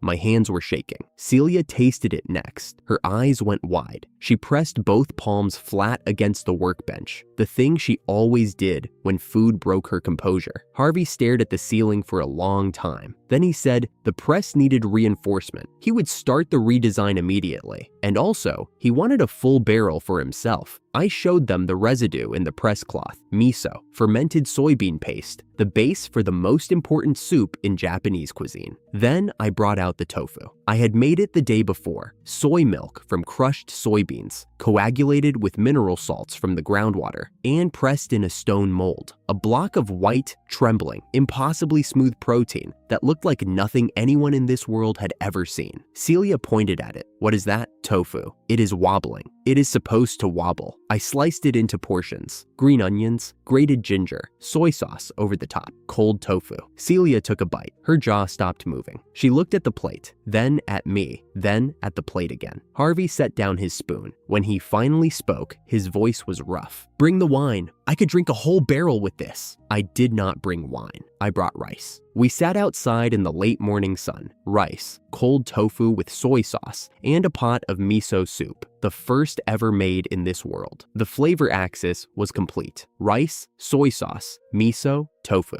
The 4 pillars of Japanese cuisine existed in a world that had never heard of fermentation. Everything that came next would build on this foundation. I was lifting my chopsticks when the wind shifted. Iron and blood. Faint but unmistakable. The metallic tang of oiled steel and the copper-sweet scent of a military column on the march. Thousands of them, judging by how far the smell carried. I set my chopsticks down. Celia was already on her feet, spyglass trained on the northern road. Her voice went flat and professional. Cavalry formation, over 5,000 soldiers, against a farming settlement of 500. The banner, black field with a red dragon. That is the Gallian Empire's regular army, the military superpower that controlled the northern half of the continent. Their expansion strategy was simple. See something valuable, take it. And Gale had apparently become valuable enough to invade. The princess's visit, the merchant caravans, the rumors, word travels, and military empires pay attention. Celia's hand tightened on her sword. Shall we intercept? The kobold engineers' catapults could thin their ranks before they reached the walls. No. Her head snapped toward me. No catapults. No fighting. I am not putting kobolds in front of cavalry, and I am not letting a single stone land in the rice paddies. I stood. I will go talk to them. Talk to 5,000 soldiers. I will bring soup. I walked out alone. No sword, no armor, no escort. Just a farmer carrying a cast iron pot on a portable stove and a stack of ceramic bowls under his arm. The pot held miso soup, thick, rich, simmering with pork and root vegetables. I had prepared it for lunch. Now it was a weapon.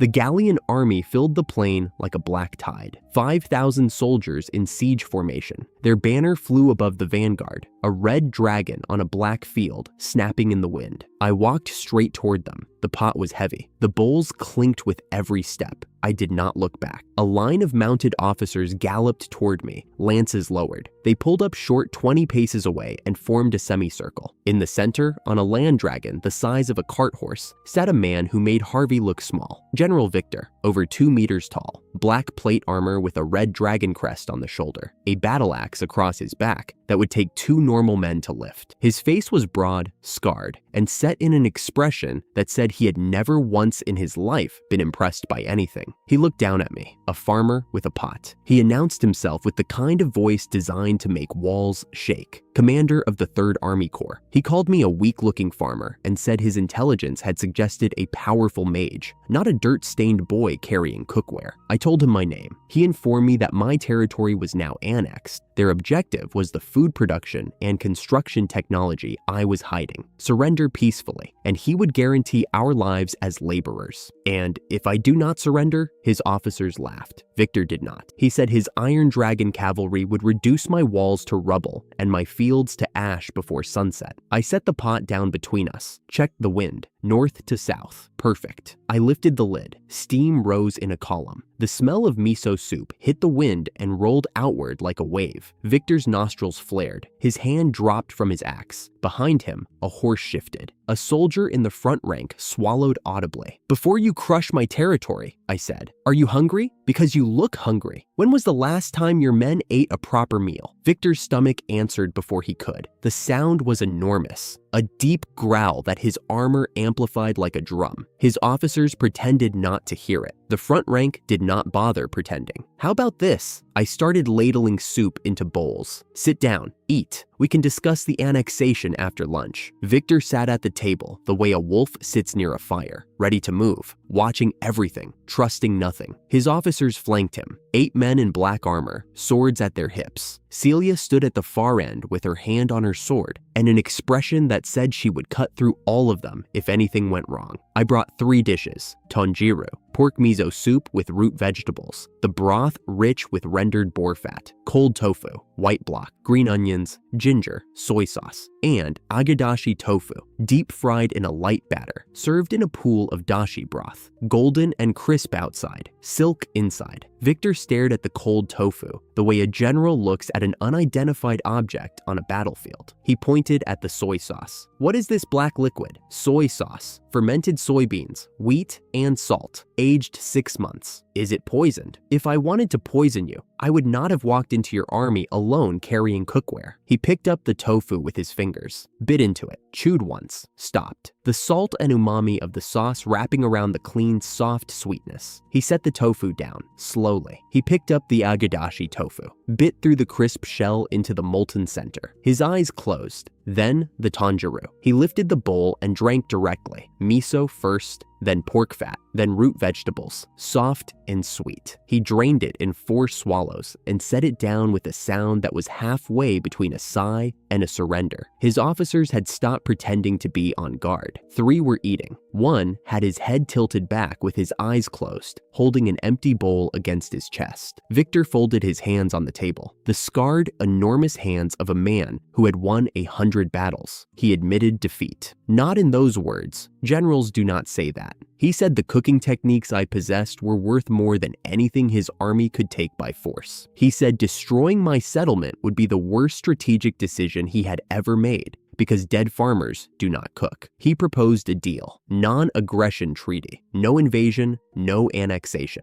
In exchange, monthly shipments of soy sauce and miso to his army. I pretended to think about it. Done. We shook hands across the table. That afternoon, 5,000 soldiers turned around and marched north. Each officer carried a small clay bottle of soy sauce and a pouch of miso. Victor rode at the head of the column, and the last thing he said before the army disappeared over the ridge was that he would be back in a month for more soup. Celia stood beside me at the gate. The fields were untouched. The rice paddies caught the afternoon light, green and gold, and not a single stalk out of place. I had just ended a war with lunch. That night, after everyone had gone to sleep, I cooked. Not for Celia, not for Brock, not for trade or treaties or proving anything to anyone. I cooked for myself. Rice in a clay bowl, miso soup with tofu and sliced green onions. The real thing now, not the approximation I had been making for months. Cold tofu with soy sauce and ginger, grilled river fish that tasted close enough to sweet fish that my hands trembled when I plated it. Pickled vegetables from the cellar, salted the way my grandmother had taught me in a kitchen that no longer existed. I arranged everything properly. Rice at the center, soup to the right, fish at the top, tofu to the left. The way it was supposed to be. The way it had been every evening in a farmhouse, in a valley that was probably still there, still green, still catching the rain, with someone else's hands in the soil now. I sat down, picked up the chopsticks, closed my eyes. Thank you for this meal. I said it in Japanese. The words came out rough and strange, like a language I had been carrying in my chest for years without letting it breathe.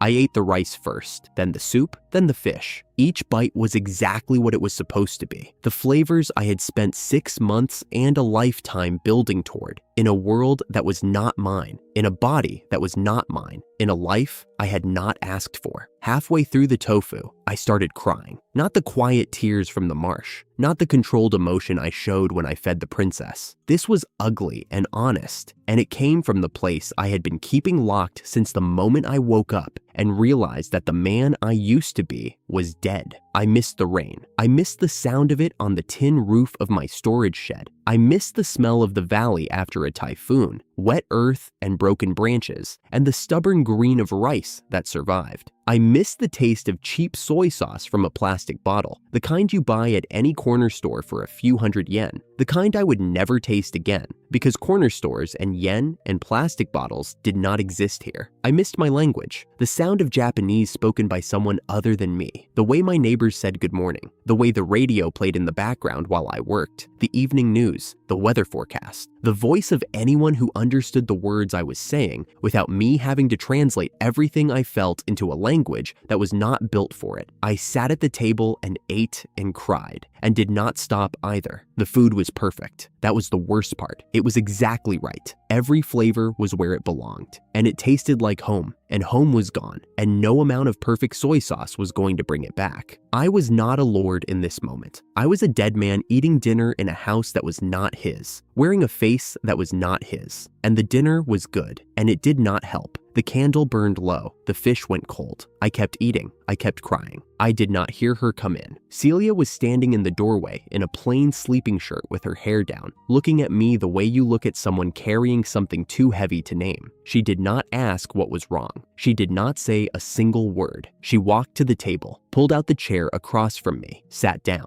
found the second pair of chopsticks in the drawer without asking. She had lived in this kitchen long enough to know where everything belonged. She did not serve herself. She just sat there, hands folded, waiting. I wiped my face with my sleeve, pushed the tofu toward her, ladled miso soup into the second bowl, set the rice between us. We ate in silence. The stars were out, thousands of them, more than I had ever seen in Japan, scattered across a sky that belonged to a world I was still learning to call mine. Celia finished her rice, set down her chopsticks, looked at the stars through the window. "This food," she said quietly. "Where you came from. Was it always this good?" I thought about instant ramen at 2 in the morning, convenience store, onigiri, cheap miso soup packets dissolved in hot water, the unremarkable everyday miracle of Japanese food that I had eaten 10,000 times without once thinking it was special. "Yes," I said. "It was always this good." She nodded. She had never asked where I came from. She did not need to know the name of a place she could never visit. She just needed to know that it had mattered to me and that I was here now. We sat there until the candle guttered out and the only light was the moon and the stars. Somewhere in the distance, a kobold on night watch made his rounds along the wall, and the sound of his claws on stone was the most ordinary, peaceful sound in the world. I was still here. The food was still good, and I was not eating alone anymore. The grain warehouse was full, not just full, overflowing. Rice bales stacked to the rafters, spilling into the aisles, blocking the door. 2 successful harvests and improved yields had pushed Gale's surplus past what any settlement this size had a right to produce. Even after exports to the capital and monthly miso shipments to Victor's army, the numbers came out embarrassing. "We have too much rice, Alex. There is no such thing as too much rice. There is only rice that has not been transformed yet." She narrowed her eyes. She had learned to recognize the look. "You are going to do something strange with it. I am going to make it holy." I grinned. "Come with me." I led her to the building behind the fermentation shed. 3 enamel-lined tanks, stone floors, a cooling system that used groundwater through clay channels, a sake brewery. I had been inoculating rice with koji mold for weeks, managing temperature like a man tending a newborn, and the tanks were finally singing. Celia leaned over the rim, the faint fizzing of yeast eating sugar, releasing gas, bubbles rising through white liquid like something alive. "It sounds like it is whispering." "It is. Rice becoming sake." I ladled out a cup full of unfiltered doboroku, milky white, thick with rice particles, smelling of ripe fruit despite being made from grain. Sweet, floral, dangerously drinkable. Celia sipped. Her eyes widened. Sweetness first, then fizz on the tongue, then a heat that bloomed in the chest. She exhaled hard, cheeks already turning pink. "Why does it taste like fruit?" "It is rice. 15% alcohol. Go easy." She did not go easy. 2 more sips, and the kingdom's most disciplined knight was sitting on the brewery floor with her hair loose, giggling about how the tanks looked like bathtubs for giants. I confiscated the ladle. The sake was better than good. Gale's mineral-rich water and mana-dense rice had produced something closer to medicine than alcohol. 1 cup restored stamina. 2 cups, and Celia was a puddle. I hauled her back to the main building. What I did not notice was the wind carrying the aroma south into the deep forest. Something out there had a very good nose and very bad self-control. I woke in the middle of the night to the sound of someone drinking my sake, loudly, happily, without any regard for the fact that they were drinking stolen property. The brewery lock had been opened with magic. The door left ajar. I grabbed my hoe and crept inside. Moonlight fell across the figure sitting cross-legged in front of the center tank. Golden hair that seemed to glow. Green eyes like cut emeralds, half-lidded with bliss. Pointed ears. A ladle in one hand. Doboroku dripping down her chin. A high elf, judging by the silk robes and the magical pressure radiating off her skin. Absolutely, comprehensively drunk. She spotted me and hiccuped. Tried to stand. Failed. She announced, with the careful enunciation of someone who knew they were slurring, that she was the princess of the deep green forest and had come on an official inspection. She gestured at the tank behind her, sake still dripping from her chin, and called it the most miraculous liquid she had encountered in 300 years. "You broke into my brewery." She flushed crimson. "The aroma was. It traveled on the wind. I simply had to verify. You drank half a tank. It was quality assurance." I put down the hoe. Eleanor, high elf princess, drunk as a lord on farmer's moonshine. This was either a diplomatic incident or the best trade opportunity I had ever stumbled into. "You want more of this?" She nodded so fast her ears wobbled. "Then we trade. I need building material. Your forest has world tree wood. Bring me lumber and I will supply you with sake. Permanently." Her mouth fell open. She said world tree branches were sacred. I told her I would dump the rest of the sake and ferment it into vinegar. She grabbed my ankle. The negotiations lasted about 4 seconds after that. Celia found us in the morning. Eleanor was curled on the brewery floor with an empty ladle clutched to her chest. I was leaning against a tank, half asleep, nursing a headache. The look on Celia's face could have stopped a cavalry charge. She asked very calmly whether I had progressed from conquering armies with soup to kidnapping elf royalty. This is diplomacy. She did not look convinced. Eleanor came back the next day with a convoy. 12 elven craftsmen hauling world tree logs the size of temple pillars. Pale silver bark, harder than iron, lighter than pine, carrying a faint inner glow that made every surface look like it belonged in a cathedral. She called them pruned branches. Each one could have built a castle. Brock's kobold engineers laid concrete foundations. Harvey's smiths forged iron brackets and fittings. Eleanor's elves shaped the wood with spirit magic, coaxing curves and carvings no human hand could have managed. Concrete strength, world tree durability, elven artistry. The combination produced white walls and silver pale wood and flowing organic shapes. A residential district that looked like a painting of a place too beautiful to be real. Celia walked through the finished street and stopped. This is prettier than the capital, I agreed. But I was already thinking about the next project. We held the banquet that night. Long tables in the central square. Lanterns strung between the new buildings, casting warm light across faces I had come to know as family. The food was everything Gale could offer. Fresh rice, grilled river fish, tofu in 3 preparations, miso soup with winter vegetables, and Eleanor's elven bread, a dense, sweet loaf that paired with sake the way thunder pairs with lightning. Victor had arrived that afternoon for his monthly supply run. He sat at the head of the table in his black armor, demanding seconds before he had finished his firsts, bellowing compliments that shook the lanterns. Eleanor sat across from him, guarding the sake barrel with both arms and informing him that the good stuff was reserved for elven palates. They argued like old rivals who had known each other for years instead of minutes. Brock stood on a bench. His amber eyes caught the lantern light. He said something to his people in the kobold tongue,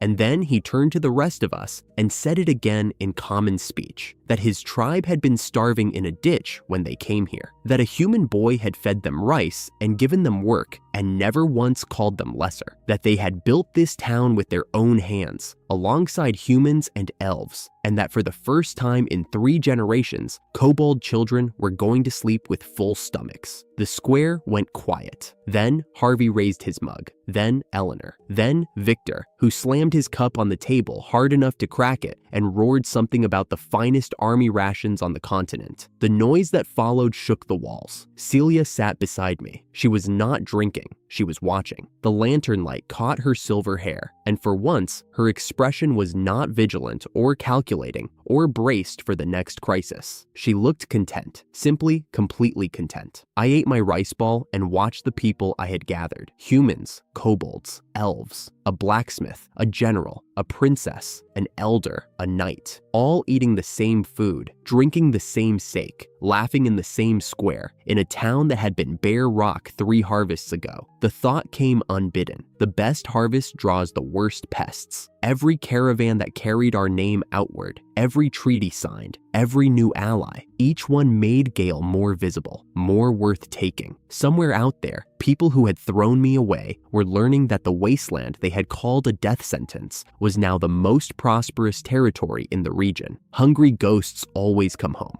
I did not say it aloud. The laughter was real. Brock's grandchildren were chasing fireflies between the tables. The sake was flowing, but the shadow was there at the edge of the lantern light just past the glow. I watched my people celebrate, and I kept one eye on the dark. The festival was the loudest thing Gale had ever produced, louder than Harvey's forge, louder than the day Brock's tribe arrived, louder than Victor bellowing for seconds. Every table was full, every bench was occupied. Kobold families, human settlers, elven craftsmen, Harvey's apprentice smiths, and a handful of traveling merchants who had come for the trade fair and stayed for the food. Lanterns hung from every roofline. A bonfire crackled in the center of the square, throwing sparks into a sky so clear the stars looked close enough to touch. This was what dead land looks like when you refuse to let it stay dead. I stood on the wooden stage beside a fish longer than I was tall, a giant river tuna, pulled from the deep channel where the mana-enriched waters ran fastest. Dark blue skin, silver belly, dense with fat from the cold current. The kind of fish that, in my old life, would have drawn a crowd at a harbor auction. Here, nobody had ever seen one opened before. Celia stood at the edge of the stage with her arms crossed, already suspicious. She knew the look on my face. You are going to do something dramatic. I am going to do something educational. Eleanor was perched on a barrel behind the front row, sake cup in hand, chanting something rhythmic in Elvish that I was fairly certain translated to cut the fish. Victor had claimed an entire bench to himself and was eating a plate of grilled river trout as a warm-up course. Brock's grandchildren sat in a row at the foot of the stage, eyes enormous. I drew Trailbreaker. The mithril blade caught the firelight and threw it back in a clean white arc. The crowd went quiet. Not because the knife was beautiful, though it was, because they knew what was coming. I set the edge against the tuna's collar, tilted it, found the joint where the skull met the spine. First cut, I said. The head comes off clean if you respect the bone. One stroke. The head separated. The crowd gasped. Harvey, somewhere in the back, laughed. I worked through the tuna the way my old hands remembered. Backbone out first, then the belly sections, separated from the loin with long, smooth pulls of the blade. The meat came apart in slabs,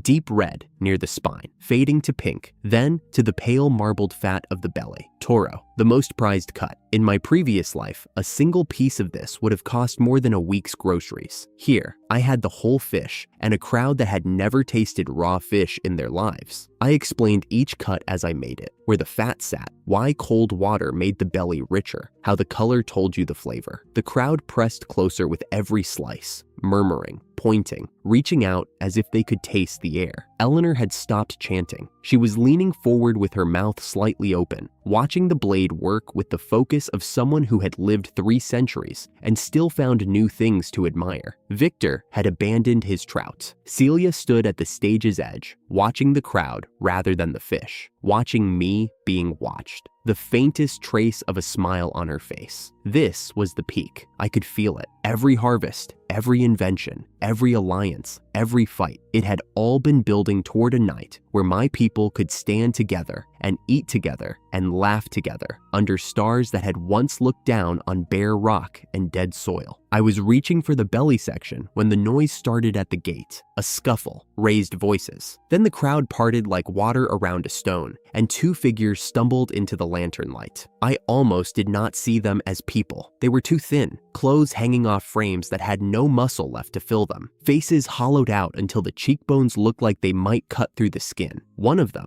the taller one, was leaning on the shorter one for balance, and the shorter one was leaning on nothing at all, swaying like a stalk of wheat in a crosswind. The taller one straightened, tried to. His shoulders hitched up in a gesture I recognized from a lifetime ago. The gesture of a man pulling authority around himself like a coat, Harold, and behind him, stumbling, eyes darting to the food tables with the raw, desperate hunger of someone who had not eaten in days, Lyle. The festival went silent. The bonfire crackled. Somewhere a child asked a question and was hushed. Harold surveyed the square, the lanterns, the tables, the new buildings with their world tree wood facades, the stage, the tuna, the crowd. His mouth worked. I watched something move across his face. Not shame, not regret. Calculation. He was adding up the value of everything he saw. He spoke. His voice cracked on the first word, but he pushed through it, the way he always had. He announced that this was Granard territory, that as the rightful head of the Granard family, every structure, every crop, every trade agreement belonged to him by birthright. He demanded that I step down as Lord of Gale and surrender all resources to the family estate. The crowd did not move. They stared at him the way you stare at something that has crawled into your house uninvited. Lyle made his move. He broke away from Harold and lunged toward the nearest table, a platter of grilled fish and rice balls that a kobold family had been sharing. His foot caught on a bench leg. He went down hard, face first, arms out. The platter did not move. Lyle lay on the ground with his cheek pressed against the cobblestones, breathing hard, too weak to get up. Nobody helped him.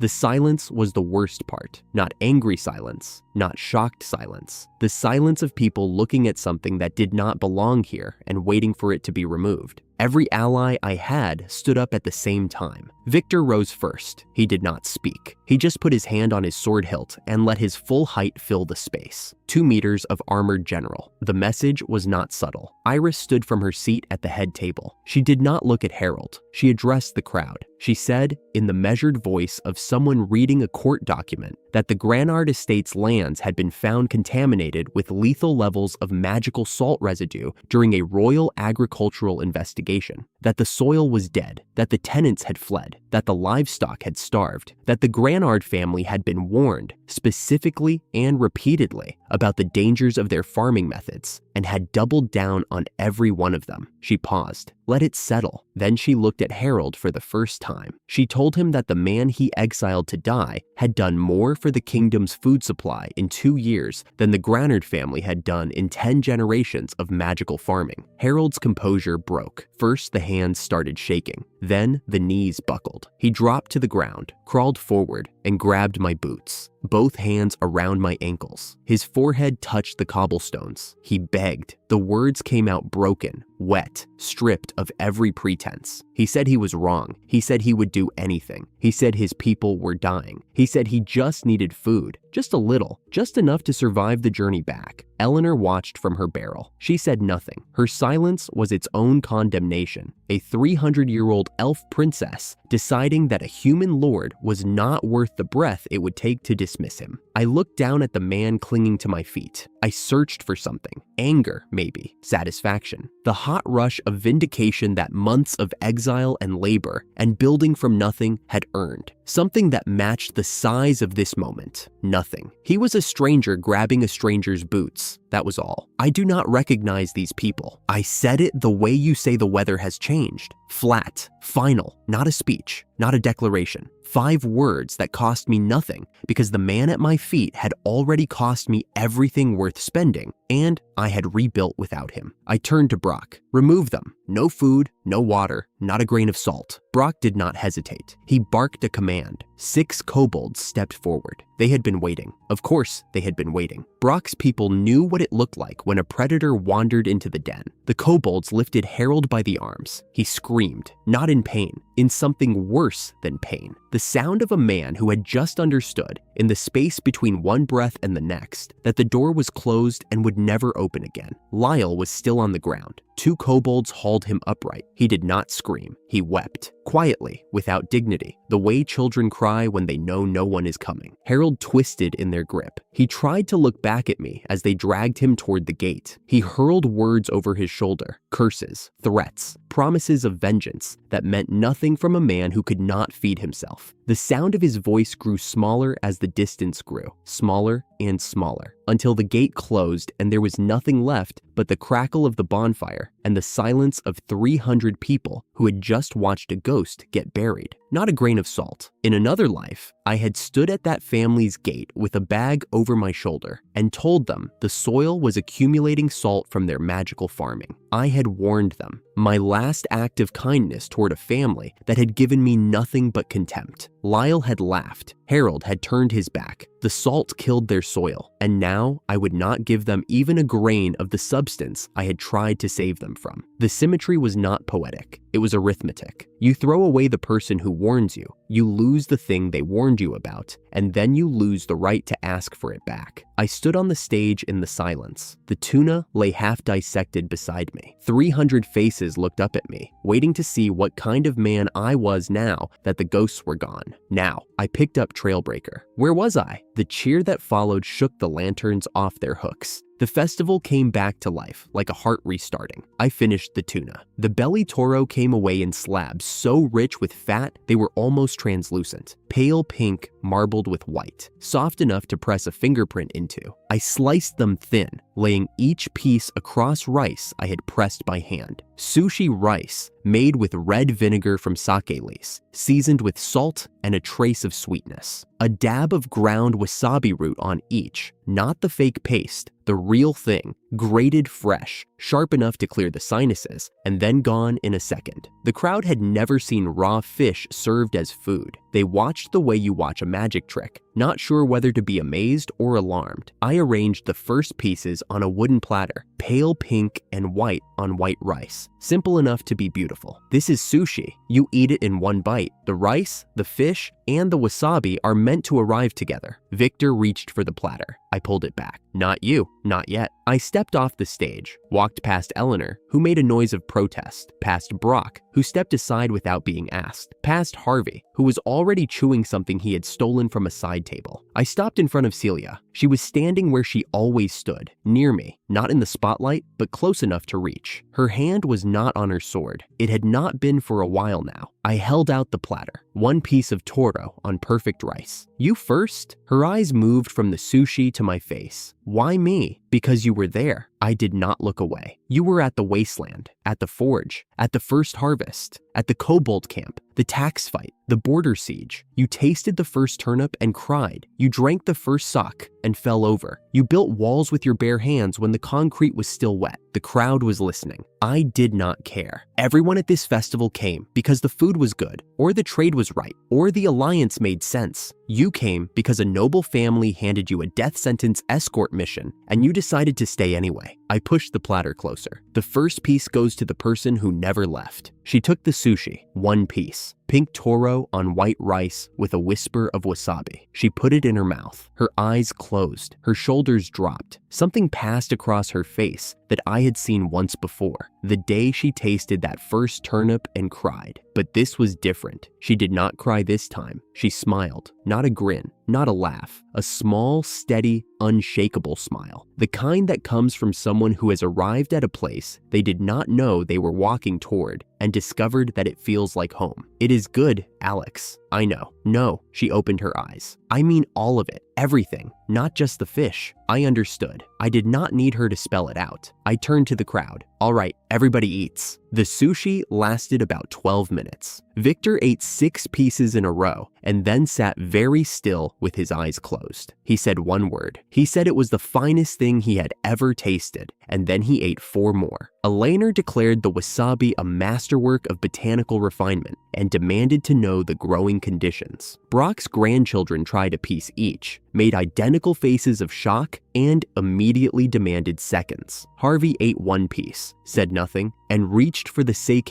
barrel with the expression of a man who had just decided that the rest of his evening required alcohol. Iris tasted hers with the composure of a princess. She closed her eyes. She nodded. Then she turned to me and said, very quietly, that if I ever wanted to open a restaurant in the capital, she would personally fund it. I told her I would think about it after I finished building a nation. Celia sat next to me on the stage steps. We ate together. The tuna had been reduced to bones, and the sake was flowing, and the stars were absurdly bright. And somewhere beyond the gate, 2 men were walking back into the dark. But here, right here, the light was warm and the rice was perfect, and the person beside me had earned every grain of it. Is your dream fulfilled? Celia asked. I looked at the stars, then at the fields beyond the square, dark and fallow for the season, but alive underneath, roots reaching, soil breathing. Then at the people eating food that should not exist in a world that had forgotten how to grow anything without magic. No, she turned. I want to make curry rice, real curry. I need spices this continent has never cultivated. Turmeric, cumin, coriander. I will have to breed them from wild stock or trade for seeds from the southern islands. She stared at me. And ramen, proper ramen, which means wheat improvement, alkaline noodles, bone broth that takes 3 days. We have the bones from the river fish, but the wheat here is garbage. I need to crossbreed it with the mountain grain Eleanor's people use, Alex, and dairy, cheese, butter, cream. We do not have dairy animals yet, but Victor's territory borders the grasslands where the wild aurochs herds roam. If we can domesticate even a small herd, I can start aging cheese by next winter. Alex, the food journey is not finished, Celia. It is not even close. She stared at me for a long time. Then she poured 2 cups of sake and handed me one. You are going to plant rice tomorrow morning with a hangover. Probably. She clinked her cup against mine. Then drink. We drank. The sock was warm. The stars were bright. Somewhere in the back, Victor and Eleanor were arguing about the last piece of Toro.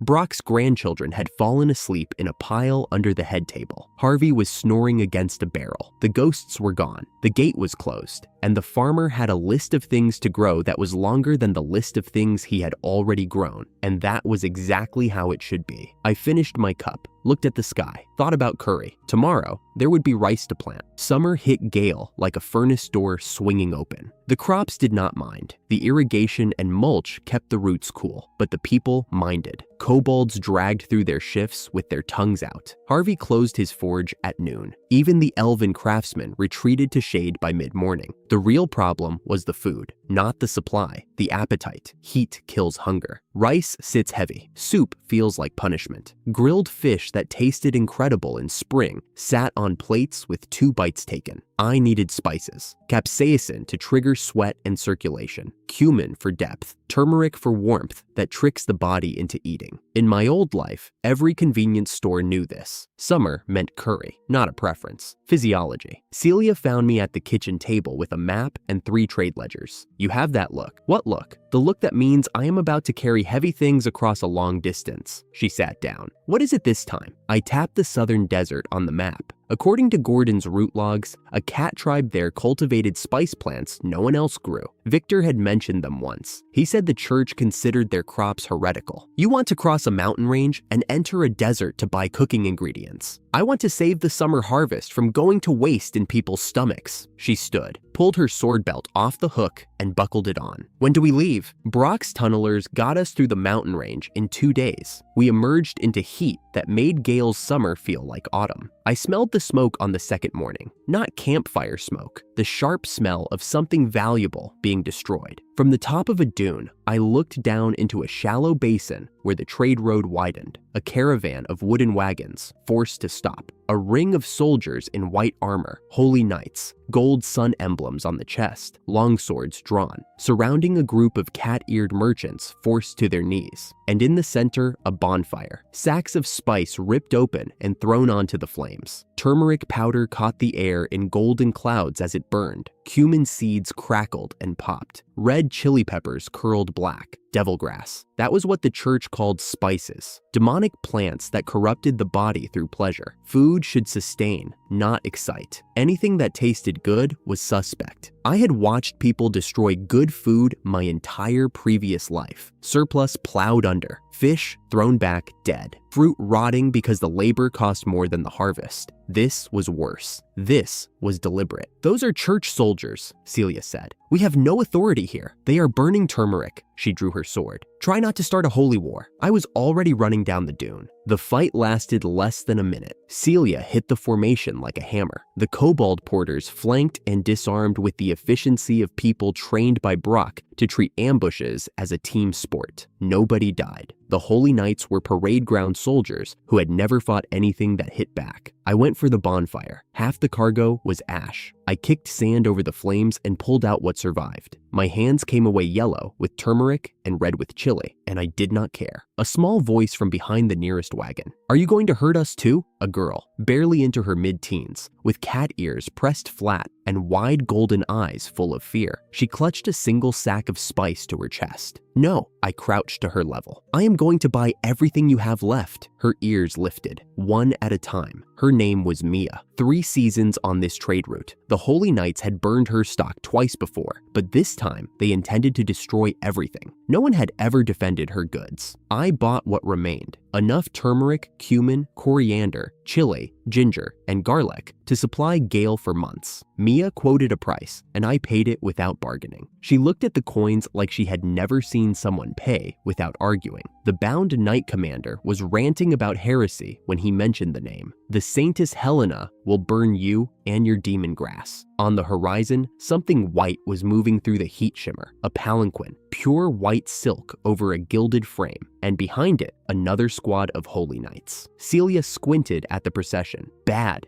definitely bad. Helena was thinner than anyone who held that much authority had a right to be. White robes, immaculate. white gloves, a face beautiful the way a marble statue is beautiful, precise, flawless, devoid of warmth, cheekbones too sharp, wrists too narrow, hair so light it was nearly white, pulled back tight. She was starving. I could see it from 20 paces. The brittle hair, the trembling fingers. Whatever she ate, the church's magically purified, flavor-stripped rations. It was not enough to sustain a human being. She probably interpreted the weakness as spiritual discipline. She surveyed the scene, disarmed knights, scattered spice. Me with turmeric-stained hands and cumin under my arm. Her lip curled. She called the spices an abomination, called me a heretic who would be purified by holy fire. Every word carried the quality of someone accustomed to being obeyed without question. "You are hungry," I said. The desert went quiet. Something behind her eyes flinched. She recovered. Told me hunger was a mortal failing she had transcended. Told me feeding the body pleasure was feeding demons. I have a different idea. I set the cumin on the sand. I cook a dish with these spices. You eat it. If it harms you, any demonic corruption, any spiritual damage, burn me. Burn the spices. But if you eat and you are fine, the church withdraws. You report these as special herbs. Leave the merchants alone. Her knights shifted. Mia made a small noise. Helena stared. If she refused, she admitted her faith could not withstand a meal. If the food was demonic, she won. "You have 1 hour," I grinned. "I only need 30 minutes. I built the kitchen in 5 minutes. Flat stones, a fire pit lined with rocks, the iron plate from Gale. Mia spread the spices on a clean cloth, ears upright, watching every move. Oil first, shimmering in the heat, then garlic sliced thin, the sizzle immediate and sharp. Ginger, grated fresh. The two together filled the basin with a fragrance that had not existed in this world 5 minutes ago. Cumin seeds crackled on contact, releasing warm, earthy depth. Coriander followed, lighter, lifting the heaviness. Then turmeric, golden powder that turned the entire pan the color of a sunset. Behind me, Helena's stomach growled. She coughed, loudly. Onions next, diced small, cooked slow, translucent, then golden, then deep brown at the edges. The caramelization that turns raw sharpness into something sweet and complex. I did not rush it. Ground meat went in, broken apart, and worked into the spice base until every grain was coated. Summer vegetables, diced small, a splash of water, a controlled simmer. The curry reduced, thickened, golden sauce clinging to meat and vegetables like a glaze. I served it over turmeric rice, grains stained gold, fragrant, each one separate. Summer vegetable keema curry, no magic, no demons, just food. She stared at the plate like it was a lit fuse. She brought a single grain of rice to her mouth first, chewed. Surprise flickered across her face and was suppressed. This proves nothing. Rice is not the substance in question. Then eat the curry. I intend to. I was merely, you made a promise. Her jaw tightened. She scooped curry, meat, vegetables, golden sauce, put it in her mouth. For 3 seconds, nothing. She chewed with the control of someone tasting poison. Then the curry hit. Capsaicin reached her palate first, warm, insistent, opening the blood vessels in her face and bringing color to cheeks that had been white as paper. Then cumin, deep and grounding, and turmeric, and caramelized onion sweetness underneath, and the coriander cutting through with brightness. Her second spoonful was larger. The third was larger still. By the fourth, she had stopped pretending and was eating like a woman who had not tasted real food in years, because she had not. Sweat on her forehead, cheeks flushed red. Her eyes went wet, not from emotion, from the chili, from heat working through a body that had been running on nothing for so long that real nutrition was a shock to every system. She finished the plate. She sat there with tears on her cheeks and color in skin that had not seen color in years. Her hands had stopped trembling. Her breathing was deeper. Even her posture had changed. Not the rigid marble stiffness, but something slightly looser, more human. I handed her lassi, yogurt thinned with water, a pinch of salt. She drank without asking what it was. The substances are not demonic. Her voice was unsteady. They are medicinal herbs with special properties. I will file a report reclassifying them. The merchants will not be interfered with. She stood, straightened her robes, composed her face back into the marble mask, but the color would not fade. At the edge of the basin, she paused, did not turn all the way around, just her head slightly, so that one eye caught mine over her shoulder. She said nothing. The look lasted longer than it should have. Then she walked away. The palanquin closed. The procession moved south until the heat shimmer swallowed it. Mia helped us load the spices onto the kobold packs, sorting sacks with the practiced speed of someone who had been handling these goods since childhood. Her ears were fully up now, the posture of a cat merchant who felt safe for the first time in a long while. You will come back? I will set up a permanent trade route. Spices are not a luxury, Mia. They are agricultural infrastructure. Your spices keep people eating through summer. That makes them essential. Her ears flicked forward. Nobody had ever called her goods essential. Celia was checking the supply count. You enjoyed that? The cooking or the theological debate? Both. The kobolds loaded up. Mia pointed us toward a shortcut through the low dunes that avoided church patrols. I looked south, toward where the palanquin had vanished. Somewhere out there, a woman who had not eaten real food in years was sitting in a white silk box with curry still on her tongue. The body does not forget its first real meal. I had watched it happen before. Helena would be back. She did not know it yet. I turned north. Let us go home. We have curry to make. I paused. And after that, ramen. I do not know what that is. You will. Celia fell into step beside me. The kobolds followed. Mia waved from the caravan, ears forward, until we crested the dune. Summer was no longer a problem. Summer was an ingredient. The wheat field I had spent 3 months perfecting was being flattened by a wall of muscle. Red bison, a full herd, maybe 40 head, pouring through the eastern boundary like a river of crimson hide. At the front, something bigger, 5 meters at the shoulder, horns wide enough to clothesline a barn. The bull king. Every bison behind him followed his path exactly, hooves stamping the same rows I had furrowed with my own hands. Celia drew her sword before I finished counting them. Wait, they are destroying the wheat. They are hungry. I watched the bull king's jaw.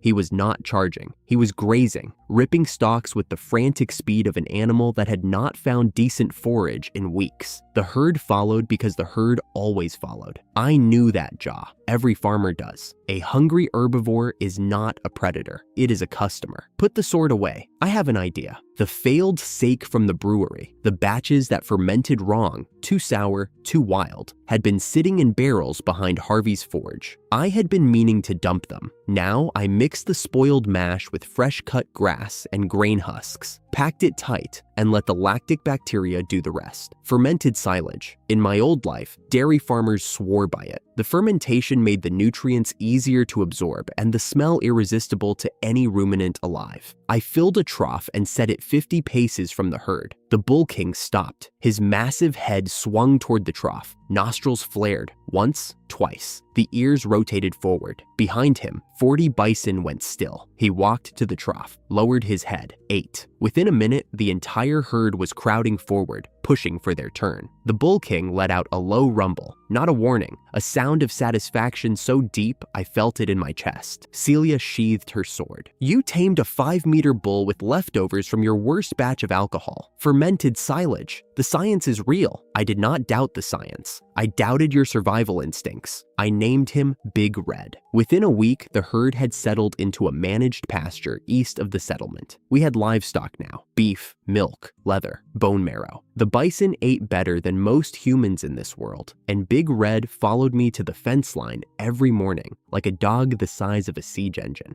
2 days. That was how long I simmered the bison bones. Split them first to expose the marrow. Low rolling boil, constant skimming. The fat rendered into the broth until it turned white and opaque, tonkatsu style. The collagen broke down into gelatin. The gelatin thickened the liquid, and by the second morning, the broth coated the back of a spoon and tasted like someone had distilled an entire pasture into a bowl. The noodles were the breakthrough. I had found a salt lake 3 hours east of Gale, where the water tested alkaline. Natural konsui, the mineral solution that gives ramen noodles their color and their bite. I mixed it into wheat flour dough and watched it turn yellow. Not food coloring yellow, the real yellow, the kind that means the proteins have linked into springy chains that will hold their shape in hot broth. I rolled the dough thin, cut it into curls, dropped a test batch into boiling water. They came out perfect, bouncy, golden, the kind of noodle that fights back when you bite it. Braised pork belly sliced thick, fat rendered to glass. Soft-boiled eggs with centers like liquid gold. Bamboo shoots I had pickled weeks ago. Green onions cut so thin they were translucent. Back fat flakes that would melt on contact with the broth. I assembled the first bowl. The broth went in hot enough to send a column of steam to the ceiling. Noodles nested in the center. Pork belly fanned across the top. Egg split open, yolk running. Onions scattered. One final touch, a spoonful of rendered back fat that hit the surface and spread into a shimmering film. Helena arrived first. She teleported. The church had given her access to a relay network for emergencies. She used it because she smelled bone broth from 60 leagues away. At least that was my theory. She said she was conducting a follow-up inspection of the reclassified medicinal herbs. She was wearing the same white robes, but the hollows in her cheeks were less severe. Someone had been eating. Victor arrived 20 minutes later on Dragonback. He said he had received reports of unusual smoke. He was still in full black plate armor when he sat down and picked up a bowl. I served ramen to both of them. Helena ate the first bite and closed her eyes. Victor made it through half the bowl before he stopped talking entirely, and Victor never stopped talking. Celia watched them with the expression of someone who had seen this happen a dozen times and still found it absurd. The slurping was unanimous. Helena finished her bowl, set it down, and stared at the empty bottom like it had personally offended her by running out. "Seconds," she said, not a question. I refilled her bowl. I did not comment on the fact that a woman who called Flavor Demonic 6 weeks ago had just teleported across the continent for noodle soup. Ramen Row opened within the week, a food district, 5 stalls and a central shop in the heart of Gale, right where the main road crossed the market square. Kobold cooks I had trained ran the stalls. Each one served a variation: straight noodle, curly noodle, thick broth, light broth, extra pork, extra egg. Brock supervised the construction and made sure every stall had proper drainage because he had once seen a human market and declared it a sanitation catastrophe. Lines formed before dawn.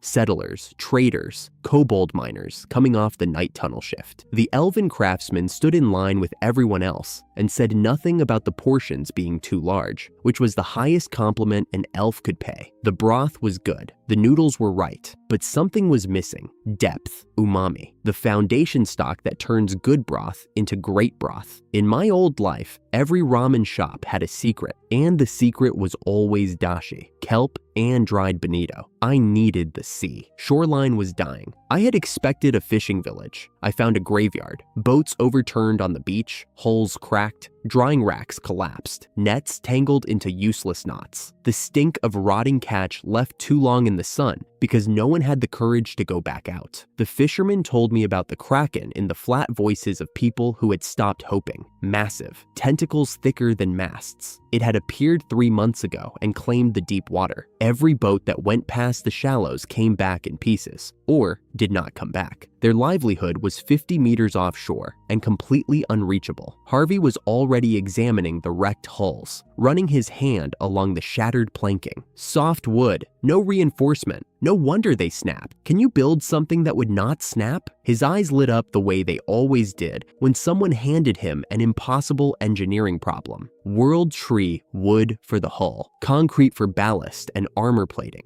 iron brackets at every joint. Give me 3 days. I gave him 3 days. The iron hull launched on the morning of the 4th day. World tree wood gleaming pale green under waterproofing tar. Concrete plates bolted along the waterline. Harvey's ironwork binding every joint. She was ugly. She was heavy. She was the toughest thing that had ever floated. I stood at the bow with a fishing rod that was technically designed for river trout. Behind me, Celia in full armor, Harvey with a lightning-charged hammer, and a crew of 12 kobolds who had never seen the ocean before today and were handling it by being furious at the waves. The kraken found us an hour past the shallows. The first tentacle broke the surface off the starboard side, dark, barnacle-crusted, thick enough to wrap the mast twice. The water churned black. "Bait," I said. I had brought marbled bison beef, the best cut from Big Red's herd, aged for a week, threaded onto the largest hook Harvey could forge. I cast. The line went taut instantly. The rod bent into a horseshoe.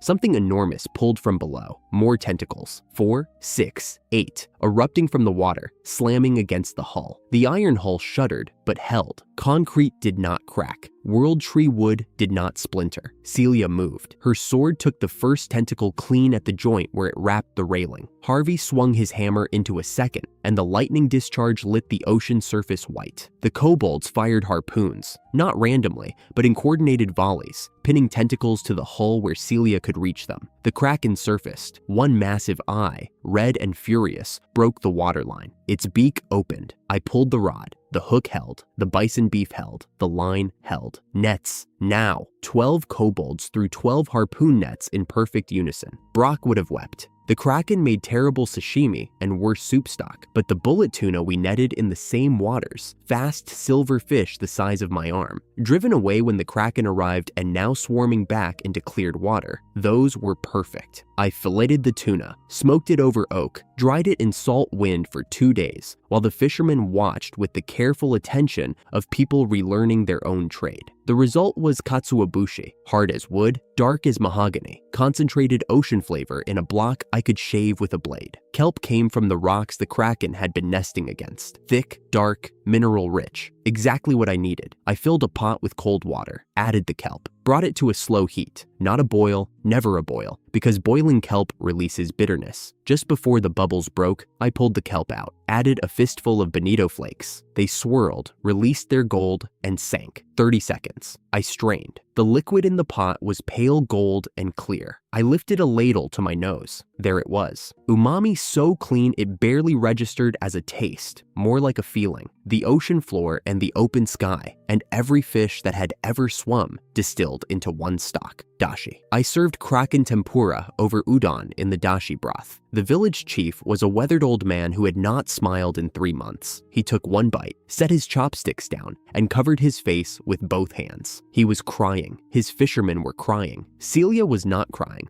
but she was on her third bowl, which was her version of the same thing. The waters are yours again, I said. If you want, Gale will protect them, permanently. The chief clasped my hand so hard his knuckles went white. He did not need to say the word. The village had already decided. I stood on the hill east of Gale and counted what I had. Farmland that ran unbroken to every horizon. Wheat, rice, vegetables, fruit orchards coming into second bloom. Irrigation channels glinting like silver veins in the fading light. Ramen Row sending thin trails of steam into the evening sky. Harvey's forge glowing orange in the trade quarter. Brock's tunnels lit with kobold lanterns. Entry points dotting the hillsides like constellations. The elven towers rising beside stone buildings, their pale wood catching the last of the sun. Managed bison pastures with big red visible even at this distance. A red mountain grazing in golden grass. The iron hull anchored at the new harbor south of shoreline. Her ugly concrete hull the toughest thing afloat. Allies in every direction. Victor's army north. Eleanor's elves embedded in the settlement. Helena with curry on her memory. Mia's spice route through the desert. Shoreline's fishermen rebuilding with our lumber. Food, crops, livestock, fermentation, spices, dashi. I could feed a city. I could feed a region, and none of it was safe. Everything I had built existed at the pleasure of a crown that had exiled me. Royal decree could confiscate the land tomorrow. A single order could dissolve the trade routes, reassign the kobolds, nationalize the farms. I had seen how nobility operated. Harold used his title to exile his own son.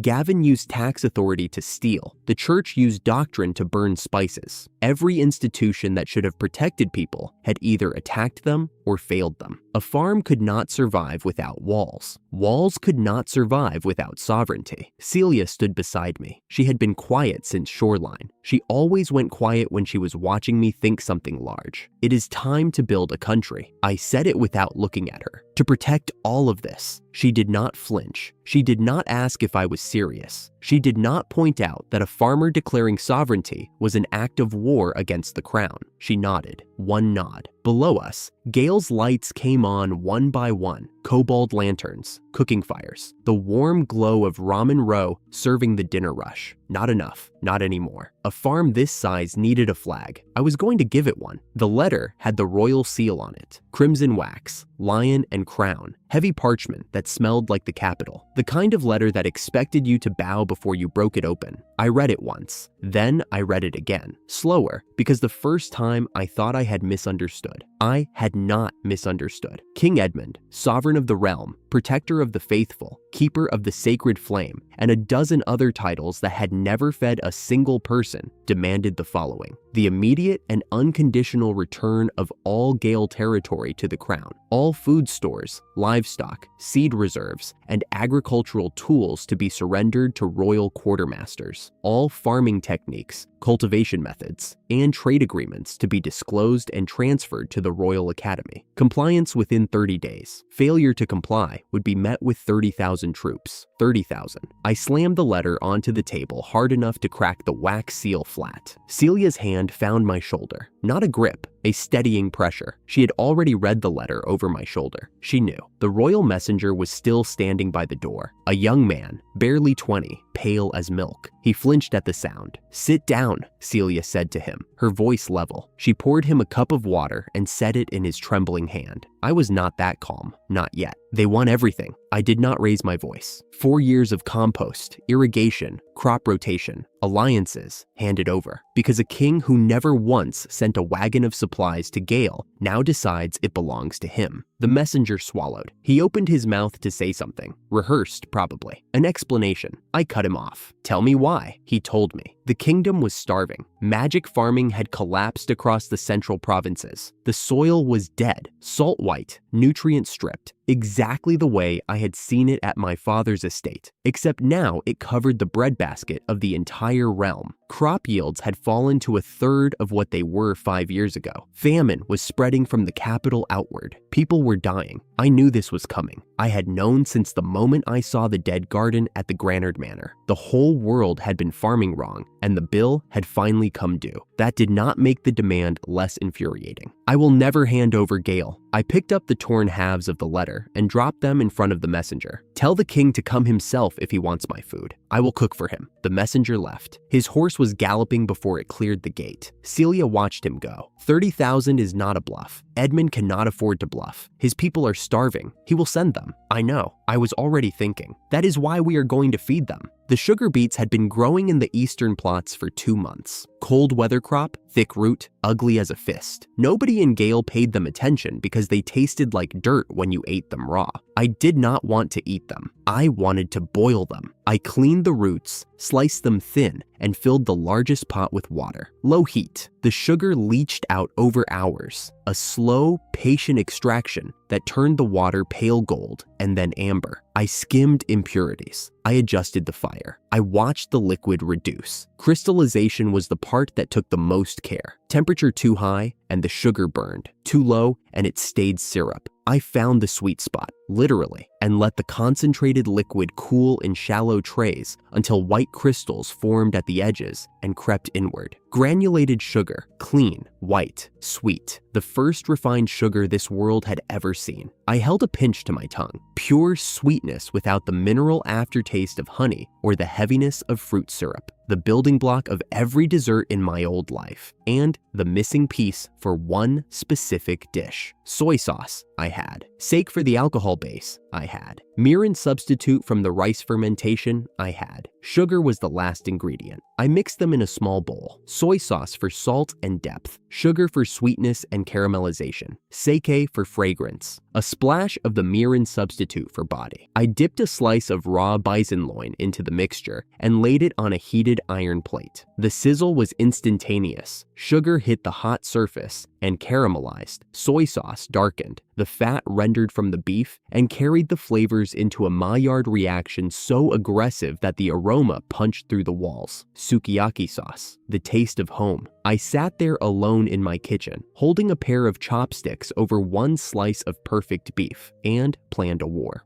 3 letters, 3 invitations, 3 debts measured in flavor instead of gold. To Victor, commander of the Iron Dragon Cavalry, the man who had been defeated by miso soup and came back for ramen. I am cooking something new. The king is coming with 30,000 guests. Bring your appetite and your cavalry. Dinner is on me. To Helena, the saintess who teleported across the continent for a bowl of noodles. Gale requires a follow-up inspection. The situation is urgent. There will be curry. To Eleanor, the elf princess who had traded world tree wood for an endless supply of sake. Your sake supply line is being threatened by 30,000 soldiers. I thought you should know. Also, I have something called sugar now. Come taste it. I sealed each letter with a drop of sukiyaki sauce instead of wax. If they knew me at all, and they did, they would understand. The letters went out by the fastest runners Brock could assign. Kobold couriers, tireless, small enough to pass unseen through any forest or field. Now I waited. The army would take weeks to mobilize and march. I had time, not much, but enough to prepare the largest meal I had ever cooked. They came on a Tuesday, 30,000 soldiers in formation, spread across the plain like a stain. Royal banners caught the wind, the lion and crown, the same seal that had been on the letter. Infantry at the center, cavalry on the flanks, supply wagons trailing behind. An army meant to crush a farmer, but the supply wagons were light. I could tell even at this distance. The canvas hung slack, the axles rode high, the horses pulling them were thin. An army runs on its stomach, and this one was running on empty. The soldiers were thin too, not the lean of conditioning, the thin of hunger. Cheeks that should have been full under helmets were hollow. Shoulders that should have been square were slumped. 30,000 men who had marched for weeks on half rations because the kingdom that sent them could not feed them. King Edmund rode at the front on a white charger that was the only well-fed creature in the entire column. He raised a sword. The army stopped. Banners planted. Drums silent. Celia stood beside me on the ridge overlooking the plain, her hand on her sword, her jaw set. Behind us, Gale's people were armed and ready. Kobold miners with pickaxes, farmers with hoes, settlers with whatever they could carry. Brave, outnumbered 10 to 1. Edmund's voice carried across the plain, amplified by some court mage's spell. He demanded surrender. He declared Gale crown property. He gave us 1 hour. I said nothing. I was counting. 3, 2, 1. Thunder from the west, not sky thunder, ground thunder, the kind that comes up through your boots and into your teeth. Every head in the royal army turned left. 5,000 riders crested the western hill in a wall of black iron, the Iron Dragon cavalry. Heavy plate armor, red dragon crests on every shoulder, lances that caught the morning light like a forest of steel. At the front, mounted on a land dragon the size of a house, Victor. He planted his banner at the hilltop, and his voice rolled down the slope like an avalanche. He told the royal army that the man in the settlement behind them had once cooked him the finest meal he had ever tasted, and that any force that threatened that man's kitchen answered to 5,000 lances. The royal generals looked left and saw an unbreakable wall. Then they looked right, white and gold, pouring down the eastern road like a river of polished light. 3,000 holy knights in formation. The church's elite military force. Blessed steel, consecrated blades, warriors who had never lost a campaign.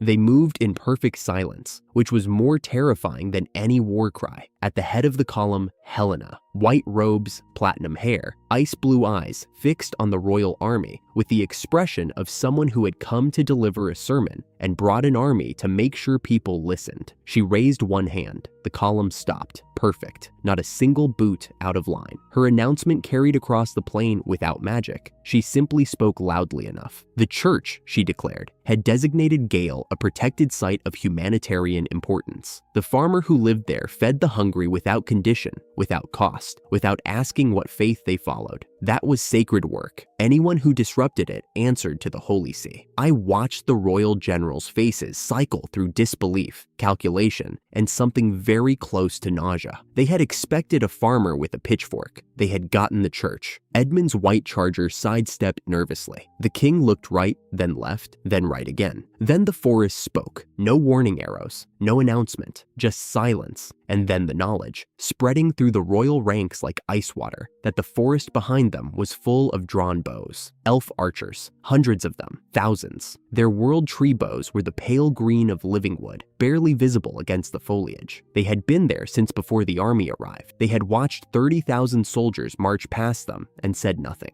Eleanor stood on a high branch at the forest's edge, golden hair catching the light, her circlet slightly crooked. She waved at me, a casual, almost lazy wave, the kind you give someone across a crowded room. Behind her, the forest bristled with drawn strings. She did not make a speech. She did not need to. The message was the arrows. The royal army was surrounded. Victor on the left, Helena on the right, Eleanor behind, Gale ahead. No exit, no flanking maneuver, no cavalry charge that would not catch crossfire from two other armies. The royal generals knew it, the soldiers knew it, Edmund knew it. I watched it from the ridge with Celia beside me. Her hand had left her sword. She did not need it anymore. "Your eating buddies came," she said quietly. "They always do. Every bowl of miso soup, every plate of curry, every barrel of sake, every sunrise ramen, every dashi demonstration, every meal I had ever cooked for someone who walked through my door hungry. All of it was standing on this plain, in armor, pointing weapons at the people who had come to take my kitchen. I had not asked them to fight for me. I had asked them to come eat. They had decided the rest on their own. I picked up the table, portable, folding, oak. Brock's team had built it for market days. Under my other arm, a portable stove, an iron sukiyaki pan, a cutting board, a knife. In the canvas bag over my shoulder, thinly sliced bison loin from Big Red's herd, the best marbled cut, red and white, in perfect stripes. A jar of sukiyaki sauce, a bowl of beaten eggs, a pot of white rice, still warm, chopsticks. "I'm going out there," I told Celia. She reached for my arm. Her gauntlet closed on empty air because I was already walking. "Alex, I am the cook. Nobody else can do this part." I walked into the neutral zone, alone.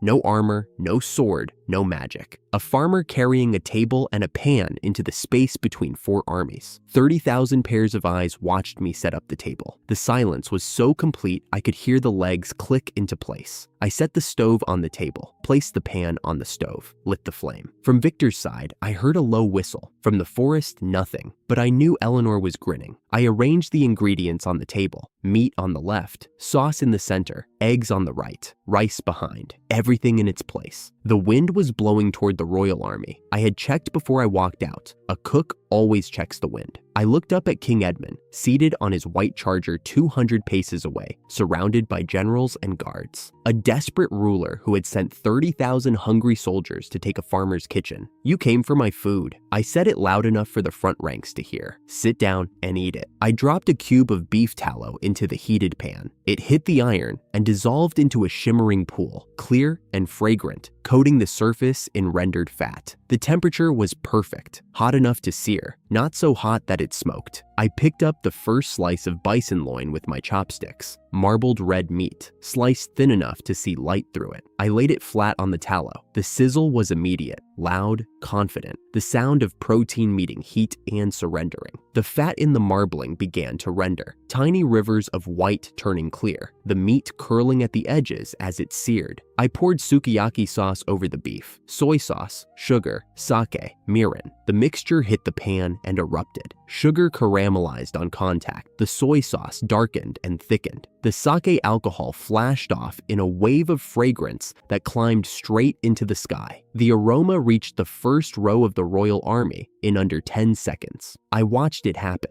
Watched the wind carry the smell of caramelized beef and sweetened soy into the faces of 30,000 starving men. Hands loosened on sword hilts, not all at once, one by one, starting at the front. A soldier's fingers uncurled. Another lowered his spear half an inch. A third turned his head toward the smell without meaning to, the way a flower turns toward the sun. I flipped the beef. The underside was perfect, glazed, dark, glistening with caramelized sauce. I laid a second slice beside it, then a third. The pan sang. Edmund had dismounted. He walked toward the table alone. His generals reached for him, but he shook them off. He sat across from me on the folding stool I had set out. Up close, he looked older than I expected. Tired. The kind of tired that sleep does not fix. He said nothing. He watched me cook. I slid the first slice of finished beef into a small bowl of beaten raw egg. The heat of the meat turned the egg silky, coating every surface in a golden film that would add richness and cool the temperature just enough to eat immediately. I set the bowl in front of him. Beside it, a mound of white rice, steaming. He picked up the chopsticks. His hands were shaking, not from cold, not from fear, from the kind of hunger that lives in a man who has been rationing himself so his soldiers could eat. The first bite. His eyes closed. The meat dissolved on his tongue. The tallow had rendered the fibers so soft that chewing was almost unnecessary. Sweet from the sugar, salt from the soy, depth from the sake, richness from the egg, and underneath all of it, the clean mineral taste of beef that had eaten well and lived well on land that was alive. He ate the rice next, shoveled it, not the measured bites of a king, the desperate gulps of a starving man who had forgotten what food was supposed to taste like. Grain after grain, each one carrying the residual sauce from the beef, each one warmer and sweeter than anything the royal kitchens had produced in years, because royal rice was grown in dead soil, and this rice was grown in mine. Tears ran down his face. He did not wipe them. He did not stop eating. I placed a second slice of beef in the egg bowl. He ate that too.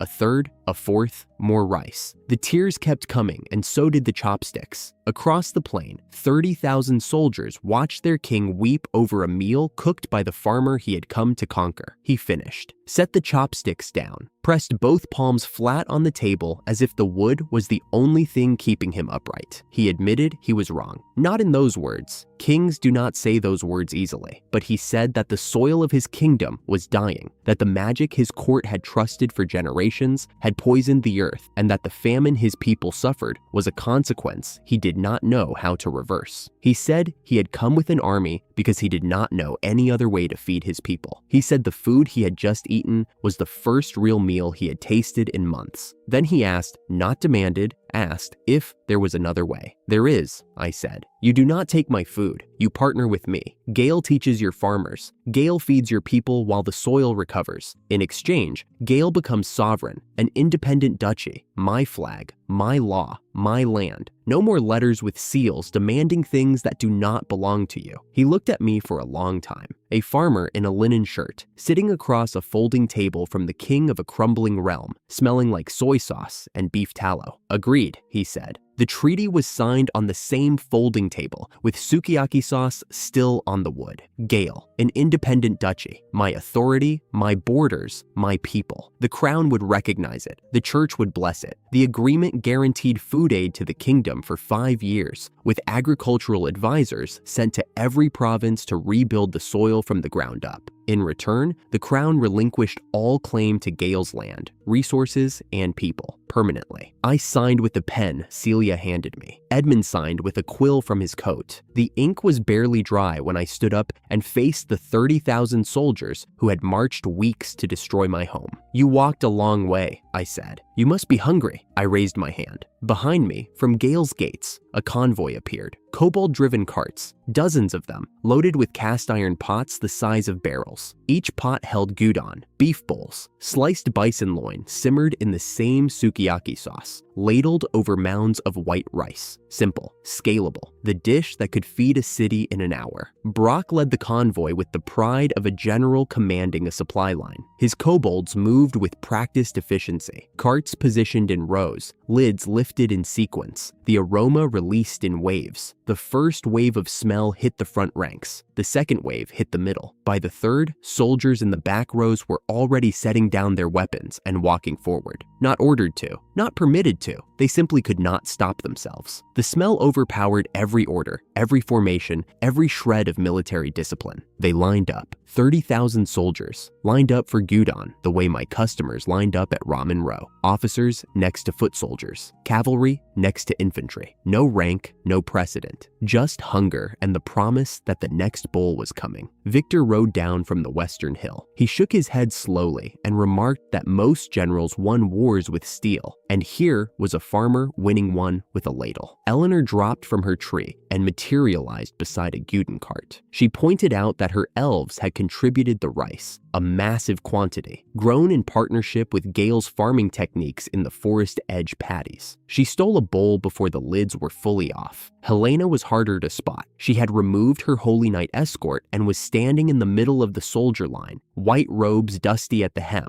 holding an empty bowl in both hands. When I caught her eye, she raised her chin and declared that she was conducting a quality inspection. She was on her third bowl before the inspection was complete. Celia found me at the edge of the field, where I had climbed a low rise to watch. Below us, the battlefield had become a picnic. 30,000 soldiers eating on the grass. Kobolds weaving between them with refill pots. Elf archers sitting cross-legged with soldiers, trading stories in broken common. Officers comparing bowls. Somewhere in the middle, Edmund sat on the ground with no throne and no crown guard, eating his second helping of Guden with the quiet focus of a man who had remembered what food was for. 0, Celia said. I looked at her. 0 casualties. No one died. You defeated 30,000 soldiers with beef and rice. I watched them eat, all of them. The soldiers who had marched here to take everything I built. The allies who had come because I cooked for them. The king who had sent an ultimatum and received a meal. Every seed, every bowl, every late night, tending a fermentation crock, or checking soil temperature, or splitting bison bones for broth. All of it had led here, to a field full of people eating together who an hour ago were supposed to be killing each other. The soil under my feet was black. Gale's soil, my soil, and it had fed them all. War's over, I said. She stood beside me and watched the field and said nothing else. She did not need to.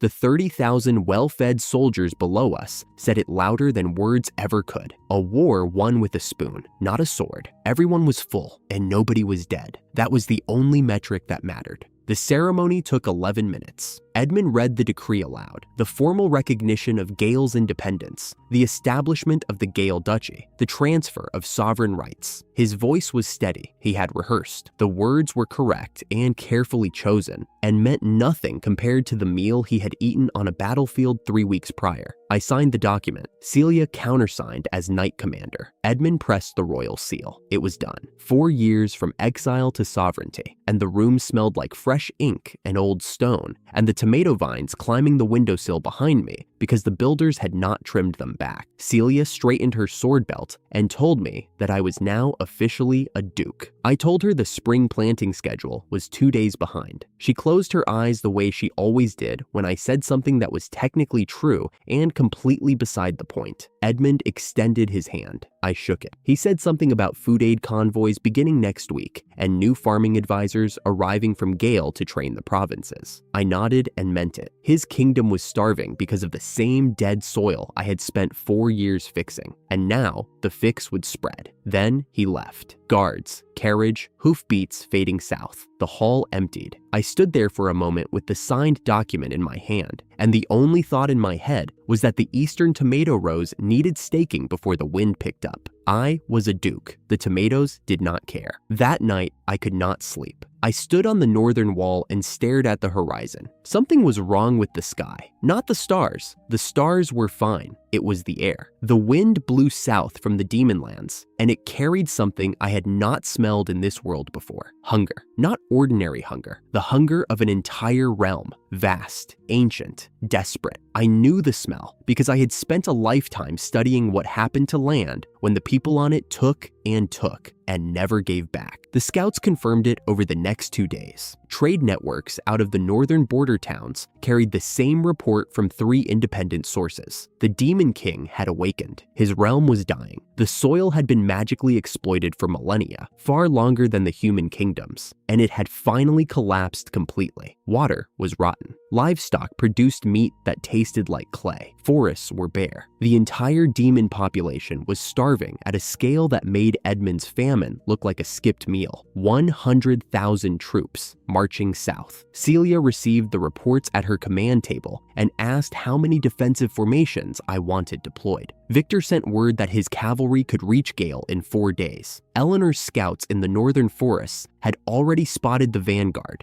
gargoyles and wyverns, a black cloud that stretched from horizon to horizon. 100,000, 3 times what Edmund had brought. This was not an army. This was every hungry mouth in the demon realm wearing armor, because armor was the only way to make starvation look like a strategy. I looked at the reports. I looked at the sky. I went to the kitchen and began sharpening my knives. They came at dawn. The northern sky turned black with wings, gargoyles and wyverns in formations so dense they blocked the sunrise. Below them, the ground shook. 100,000 heavy infantry marching in columns that stretched beyond what the eye could follow. Orcs in dented plate, goblins in leather scraps, trolls dragging siege equipment. The sound was a low, continuous roar, like a river made of iron. Celia stood on the wall beside me, her hand on her sword hilt. Behind us, Brock had positioned his kobold engineers along the inner fortifications with their stone launchers ready. Victor's cavalry detachment held the western flank. Eleanor's elf scouts crouched in the forest canopy with arrows nocked. Helena's holy knights formed a shining line along the eastern approach. Every alliance I had built, every meal I had served, every enemy I had converted, all of them were here, ready to fight. The demon vanguard reached the vegetable fields, and then the invasion ended. The first orc to cross the field line stopped running. He stumbled. His eyes went wide. He looked down at the ground, at the rows of tomatoes, fat and red and glistening with morning dew. He dropped his axe. It hit the dirt with a thud that I heard from the wall. He fell to his knees, grabbed a tomato with both hands, and bit into it. He started crying. The second orc did the same. The third, the fifth, the 20th. The line of charging infantry disintegrated into bodies falling to their knees among the crops. Goblins tore cucumbers from the vines and ate them whole, green juice running down their chins. Trolls knelt at the irrigation channels and drank, cupping water in their enormous hands, and wept because the water was clean.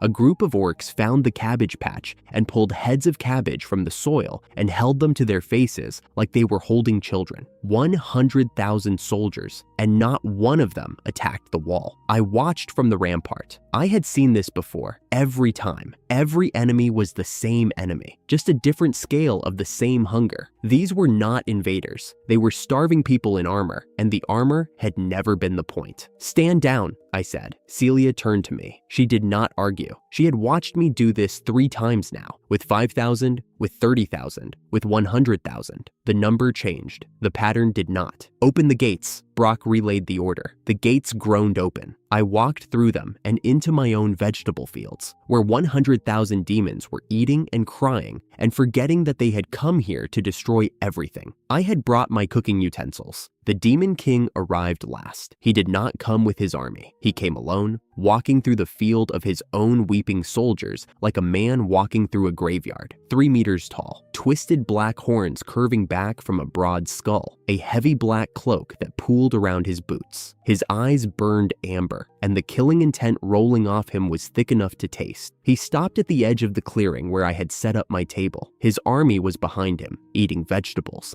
and drinking clean water and sobbing. His expression was something between fury and humiliation. A king whose invasion had dissolved into a feeding frenzy before the first blow was struck. He spoke. His voice was deep enough to vibrate in my chest. He demanded everything: the land, the food, the methods, the water. He threatened to burn Gale to ash. He said his army would destroy every building and salt every field, and the humans would learn what demon hunger felt like. I set a cutting board on the table and began sharpening my knife. He was still talking, promising destruction, demanding surrender, invoking 1,000 years of demon supremacy. Behind him, an orc was sharing a cucumber with a goblin, both of them crying. The contrast would have been funny if I could not see the Demon King's ribs through his cloak. He was as hungry as the rest of them. He was just better at hiding it. "If you wanted to rob me," I said, "your army would not be eating my tomatoes and weeping." He stopped. "You came here because your realm is starving. Your soil is dead. Your water is poison. Your livestock is inedible. You gathered 100,000 people and called it an invasion because that sounded better than what it actually was." His claws tightened at his sides. I was right. He knew I was right. The amber in his eyes flickered between rage and something older, exhaustion. "I am not going to fight you. I am not going to surrender. I am going to make you a meal." I placed the knife flat on the cutting board and met his eyes. "If you taste my cooking and you are truly satisfied, not a king's politeness, not a courtesy nod, but satisfied, then you pay for it and leave in peace. Fair deal." He could have killed me, but behind him, his army was eating cucumbers and crying, and the sound was louder than any threat he could make. He sat down. The table groaned. "Cook," he said. I served the first course, sashimi. Bluefin tuna from the deep sea hauls the Iron Hull had brought in last month. Otoro cuts, the fattiest section, where the belly flesh dissolved on the tongue before the teeth even closed. Beside it, kraken slice so thin the white flesh was translucent, arranged on a bed of crushed ice, with a single leaf of shiso for color. No sauce, no garnish beyond the green. The fish spoke for itself. I set the plate in front of him. He picked up a slice of otoro with claws that could have torn through castle walls. The delicacy of the gesture was absurd. A 3-meter demon king pinching raw fish between talons. He placed it on his tongue. His eyes widened. The amber dimmed for a moment, not with magic, but with something simpler: surprise. The fat melted across his palate, flooding every receptor with a richness that demon realm meat had never come close to producing. He chewed the kraken next. The texture was clean, springy, the taste of the ocean without the rot that demon waters carried. He said nothing. He ate every piece. His claws trembled. Second course: dashi soup, the foundation of everything I had learned at sea. Kombu and dried bonito, simmered low and slow, strained until the liquid was clear gold. Silken tofu cut into cubes that dissolved on contact. Seasonal vegetables from the morning harvest. A thin curl of yuzu peel floating on the surface, releasing citrus into the steam. I placed the bowl in front of him. He lifted it with both hands, drank. His throat moved once, twice, 3 times. Then he set the bowl down slowly, the way a man sets down something precious. His voice came out quiet,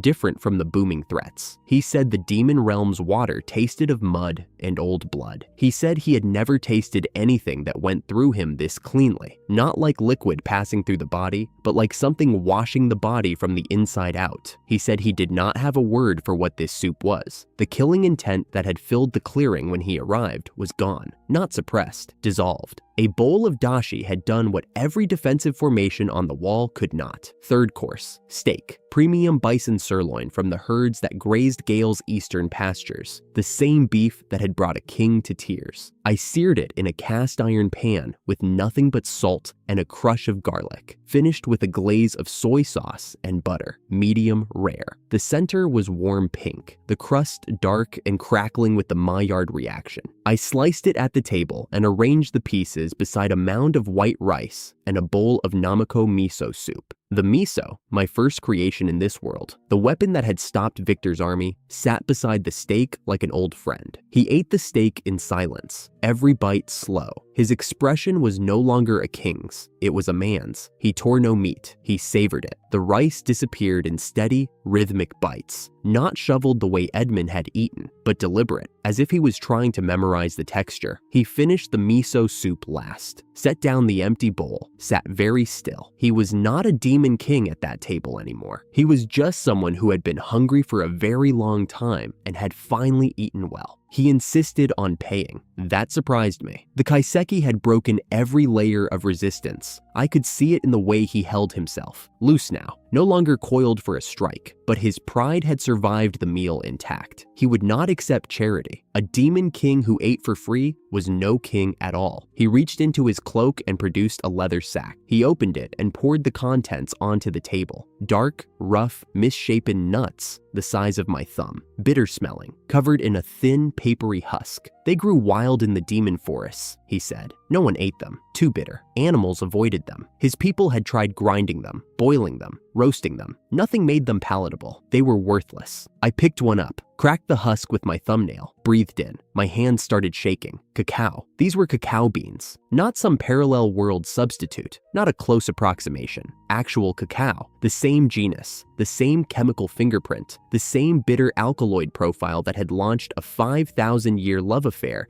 between humanity and chocolate. The Demon King watched me hold a worthless nut to my nose like it was a diamond. He looked confused. "These," I said, and my voice was not steady, "are the most valuable ingredient I have ever held in this world. I roasted them over low coals. The kitchen knowledge of 2 lifetimes guided my hands. Temperature control, timing. The moment when the husk separates cleanly and the nib inside turns from raw and acidic to deep and complex. I cracked the roasted beans and winnowed the husks, ground the nibs between 2 flat stones until the friction heat melted the cocoa butter and the mass turned from gritty powder to smooth, dark liquid, conching. The slow, patient process of working the chocolate, folding it, stretching it, aerating it, until the texture went from grainy to silk. I added a measure of the sugar I had refined from beets, not much, enough to lift the bitterness without erasing it. The bitterness mattered. That was the entire point. I built the fondant. Dark chocolate batter poured into a small ramekin with a core of molten ganache at the center. Chocolate within chocolate, the outer shell set just enough to hold its shape while the heart stayed liquid. I baked it in the portable oven until the surface firmed and the edges pulled away from the ramekin by a hair. I turned it out onto a white plate, dark, domed,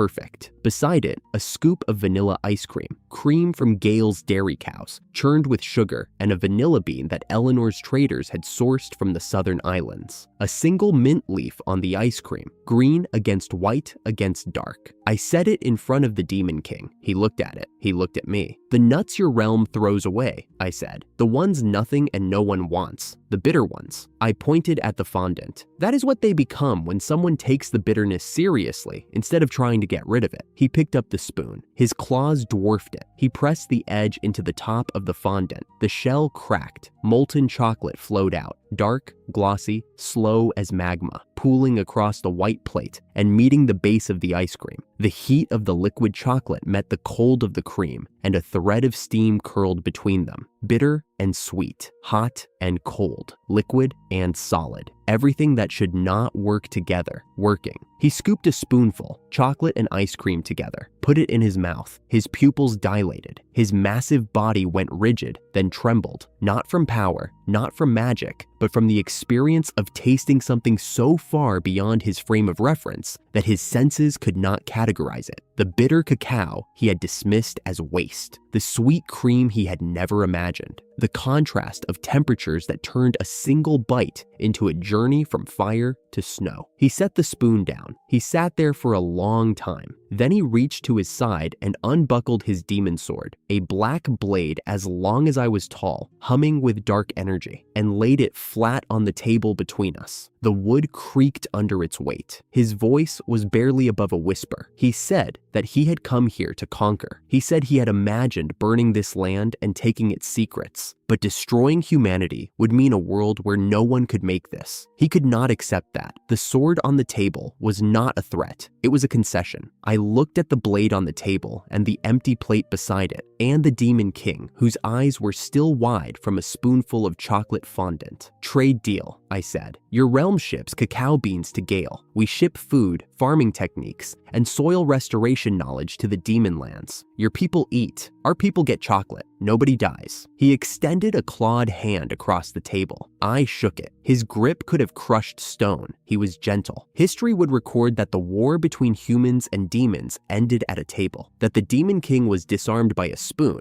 not a sword, that the most powerful being on the continent surrendered over dessert. All of that was true, but what history would miss was the look in his eyes when the chocolate hit. The moment a king remembered that food was not fuel. It was the reason to keep the world intact. Years passed. I could tell you the exact number, but it does not matter. What matters is what the years built. Gale Duchy became the world's food capital, not by conquest, not by decree, by the simple, undeniable fact that everything grown in its soil tasted better than anything grown anywhere else. Trade routes stretched in every direction. Human merchants from Edmund's kingdom hauled grain and vegetables south. Elven caravans carried sake and rice wine north. Kobold engineering teams traveled to neighboring territories to build irrigation systems using the techniques Brock's people had perfected. Demon traders crossed the border with cacao and came back with crates of chocolate, cheese, and bread. The soil restoration protocols I had developed were spreading across the continent. Teams trained in Gale's methods went to every province that asked, and eventually to provinces that had been too proud to ask but too hungry to refuse. The dead white earth that had spread like a sickness was slowly, year by year, turning dark again. Not everywhere, not fast, but the direction was right, and the direction was what mattered. Celia found me in the tomato fields. I was on my knees in the dirt, both hands buried to the wrists in black soil, checking the root structure of a new variety I had been crossbreeding for 3 seasons. My boots were caked in mud. My tunic had more soil on it than fabric. I was wearing a straw hat instead of anything resembling a crown because the sun was hot, and crowns do not keep the sun off your neck. She stood at the edge of the row and watched me for a moment before she spoke. She was wearing the light blue dress she had taken to wearing on days when the court schedule was empty, which was most days, because she had built the court to run without her constant oversight. "You have guests," she said. "The tomatoes are almost ready. Your guests have been here for an hour. The tomatoes have been here for 3 months. They were here first." She reached down, grabbed my arm, and hauled me to my feet. Mud fell off me in clumps. She brushed a streak of soil from my cheek with her thumb. The same gesture, the same exasperated tenderness that she had used the first time she watched me dig a compost trench 4 years ago. Everything had changed since then. The gesture had not. "Come," she said. "They are getting loud." They were getting loud. Victor had claimed the head of the nearest table and was working through his 4th cup of ale. His armor was off, rare for him, and his scarred face was flushed red. He was telling a story about the miso soup siege to a group of younger soldiers who had not been there, and the story had grown by at least 2,000 enemy combatants since the last time I heard it. He spotted me and bellowed across the pavilion that I was late and the beer was getting warm. And whose fault was that? Eleanor had the opposite end. She was cross-legged on the bench instead of sitting properly, 300 years old and still no table manners, with a plate of grilled meat in front of her and a cup of sake in each hand. She saw me, raised both cups without spilling a drop, and declared that the sake was adequate, but the meat needed more. She had not changed. I hoped she never would. Helena was in the far corner. She had chosen the seat furthest from the center, the way she always did, as if proximity to the crowd might compromise her dignity. It was working poorly. She was hunched over a bowl of ramen, chopsticks moving in rapid, precise motions, broth splashing the white of her sleeves. When she caught me looking, she straightened, cleared her throat, and stated that she was evaluating the noodle consistency for a church nutritional report. She asked for seconds. Brock had brought his entire family. The kobold elder sat at a table near the kitchen, his preferred post, because it gave him direct oversight of the serving logistics, which he had never stopped managing even after the duchy grew to a size that warranted professional staff. His grandchildren were building a tower out of breadsticks. It was already taller than they were. The ground shook. Every head turned. The pavilion's wooden pillars rattled. From the northern road, an enormous figure appeared, 3 meters of black cloak and twisted horns, carrying 2 canvas sacks the size of hay bales, one on each shoulder. The Demon King walked through the pavilion entrance, dropped the sacks on the nearest table with a thud that knocked over 3 cups, and announced that he had brought cacao, and he expected chocolate, and he was not leaving until he had eaten enough to justify the 3-day walk. He sat down. The bench groaned. He looked at me with the same amber eyes that had once promised to burn Gale to ash, and grinned. I looked at all of them. Victor, red-faced and roaring. Eleanor, sake in both hands. Helena, pretending she was not already on her second bowl. Brock, surrounded by his family. The Demon King, demanding chocolate. Celia, standing beside me with mud still on her sleeve from dragging me out of the fields. Humans, elves, kobolds, demons, every former enemy, every unlikely ally, every person I had fed when they were hungry and afraid and ready to fight. The table stretched before me, loaded with everything I had brought to this world. Rice balls from the first harvest, miso soup that had stopped an army, sushi from the festival that became a legend, curry that had converted a saintess, ramen that had built a street, sukiyaki that had won a war, and chocolate fondant, dark and domed and waiting, that had ended the last war anyone would need to fight. I picked up a cup, nothing special, clay, filled with sake, the same kind of cup I had shared with Eleanor the first night she broke into my cellar, the same kind of cup Celia had set in a trembling messenger's hand 4 years ago. Everyone was looking at me. The Duke, the farmer, the man with dirt under his fingernails, and a straw hat that had no business being at a feast. They were waiting for a speech, a toast, something grand. I raised the cup.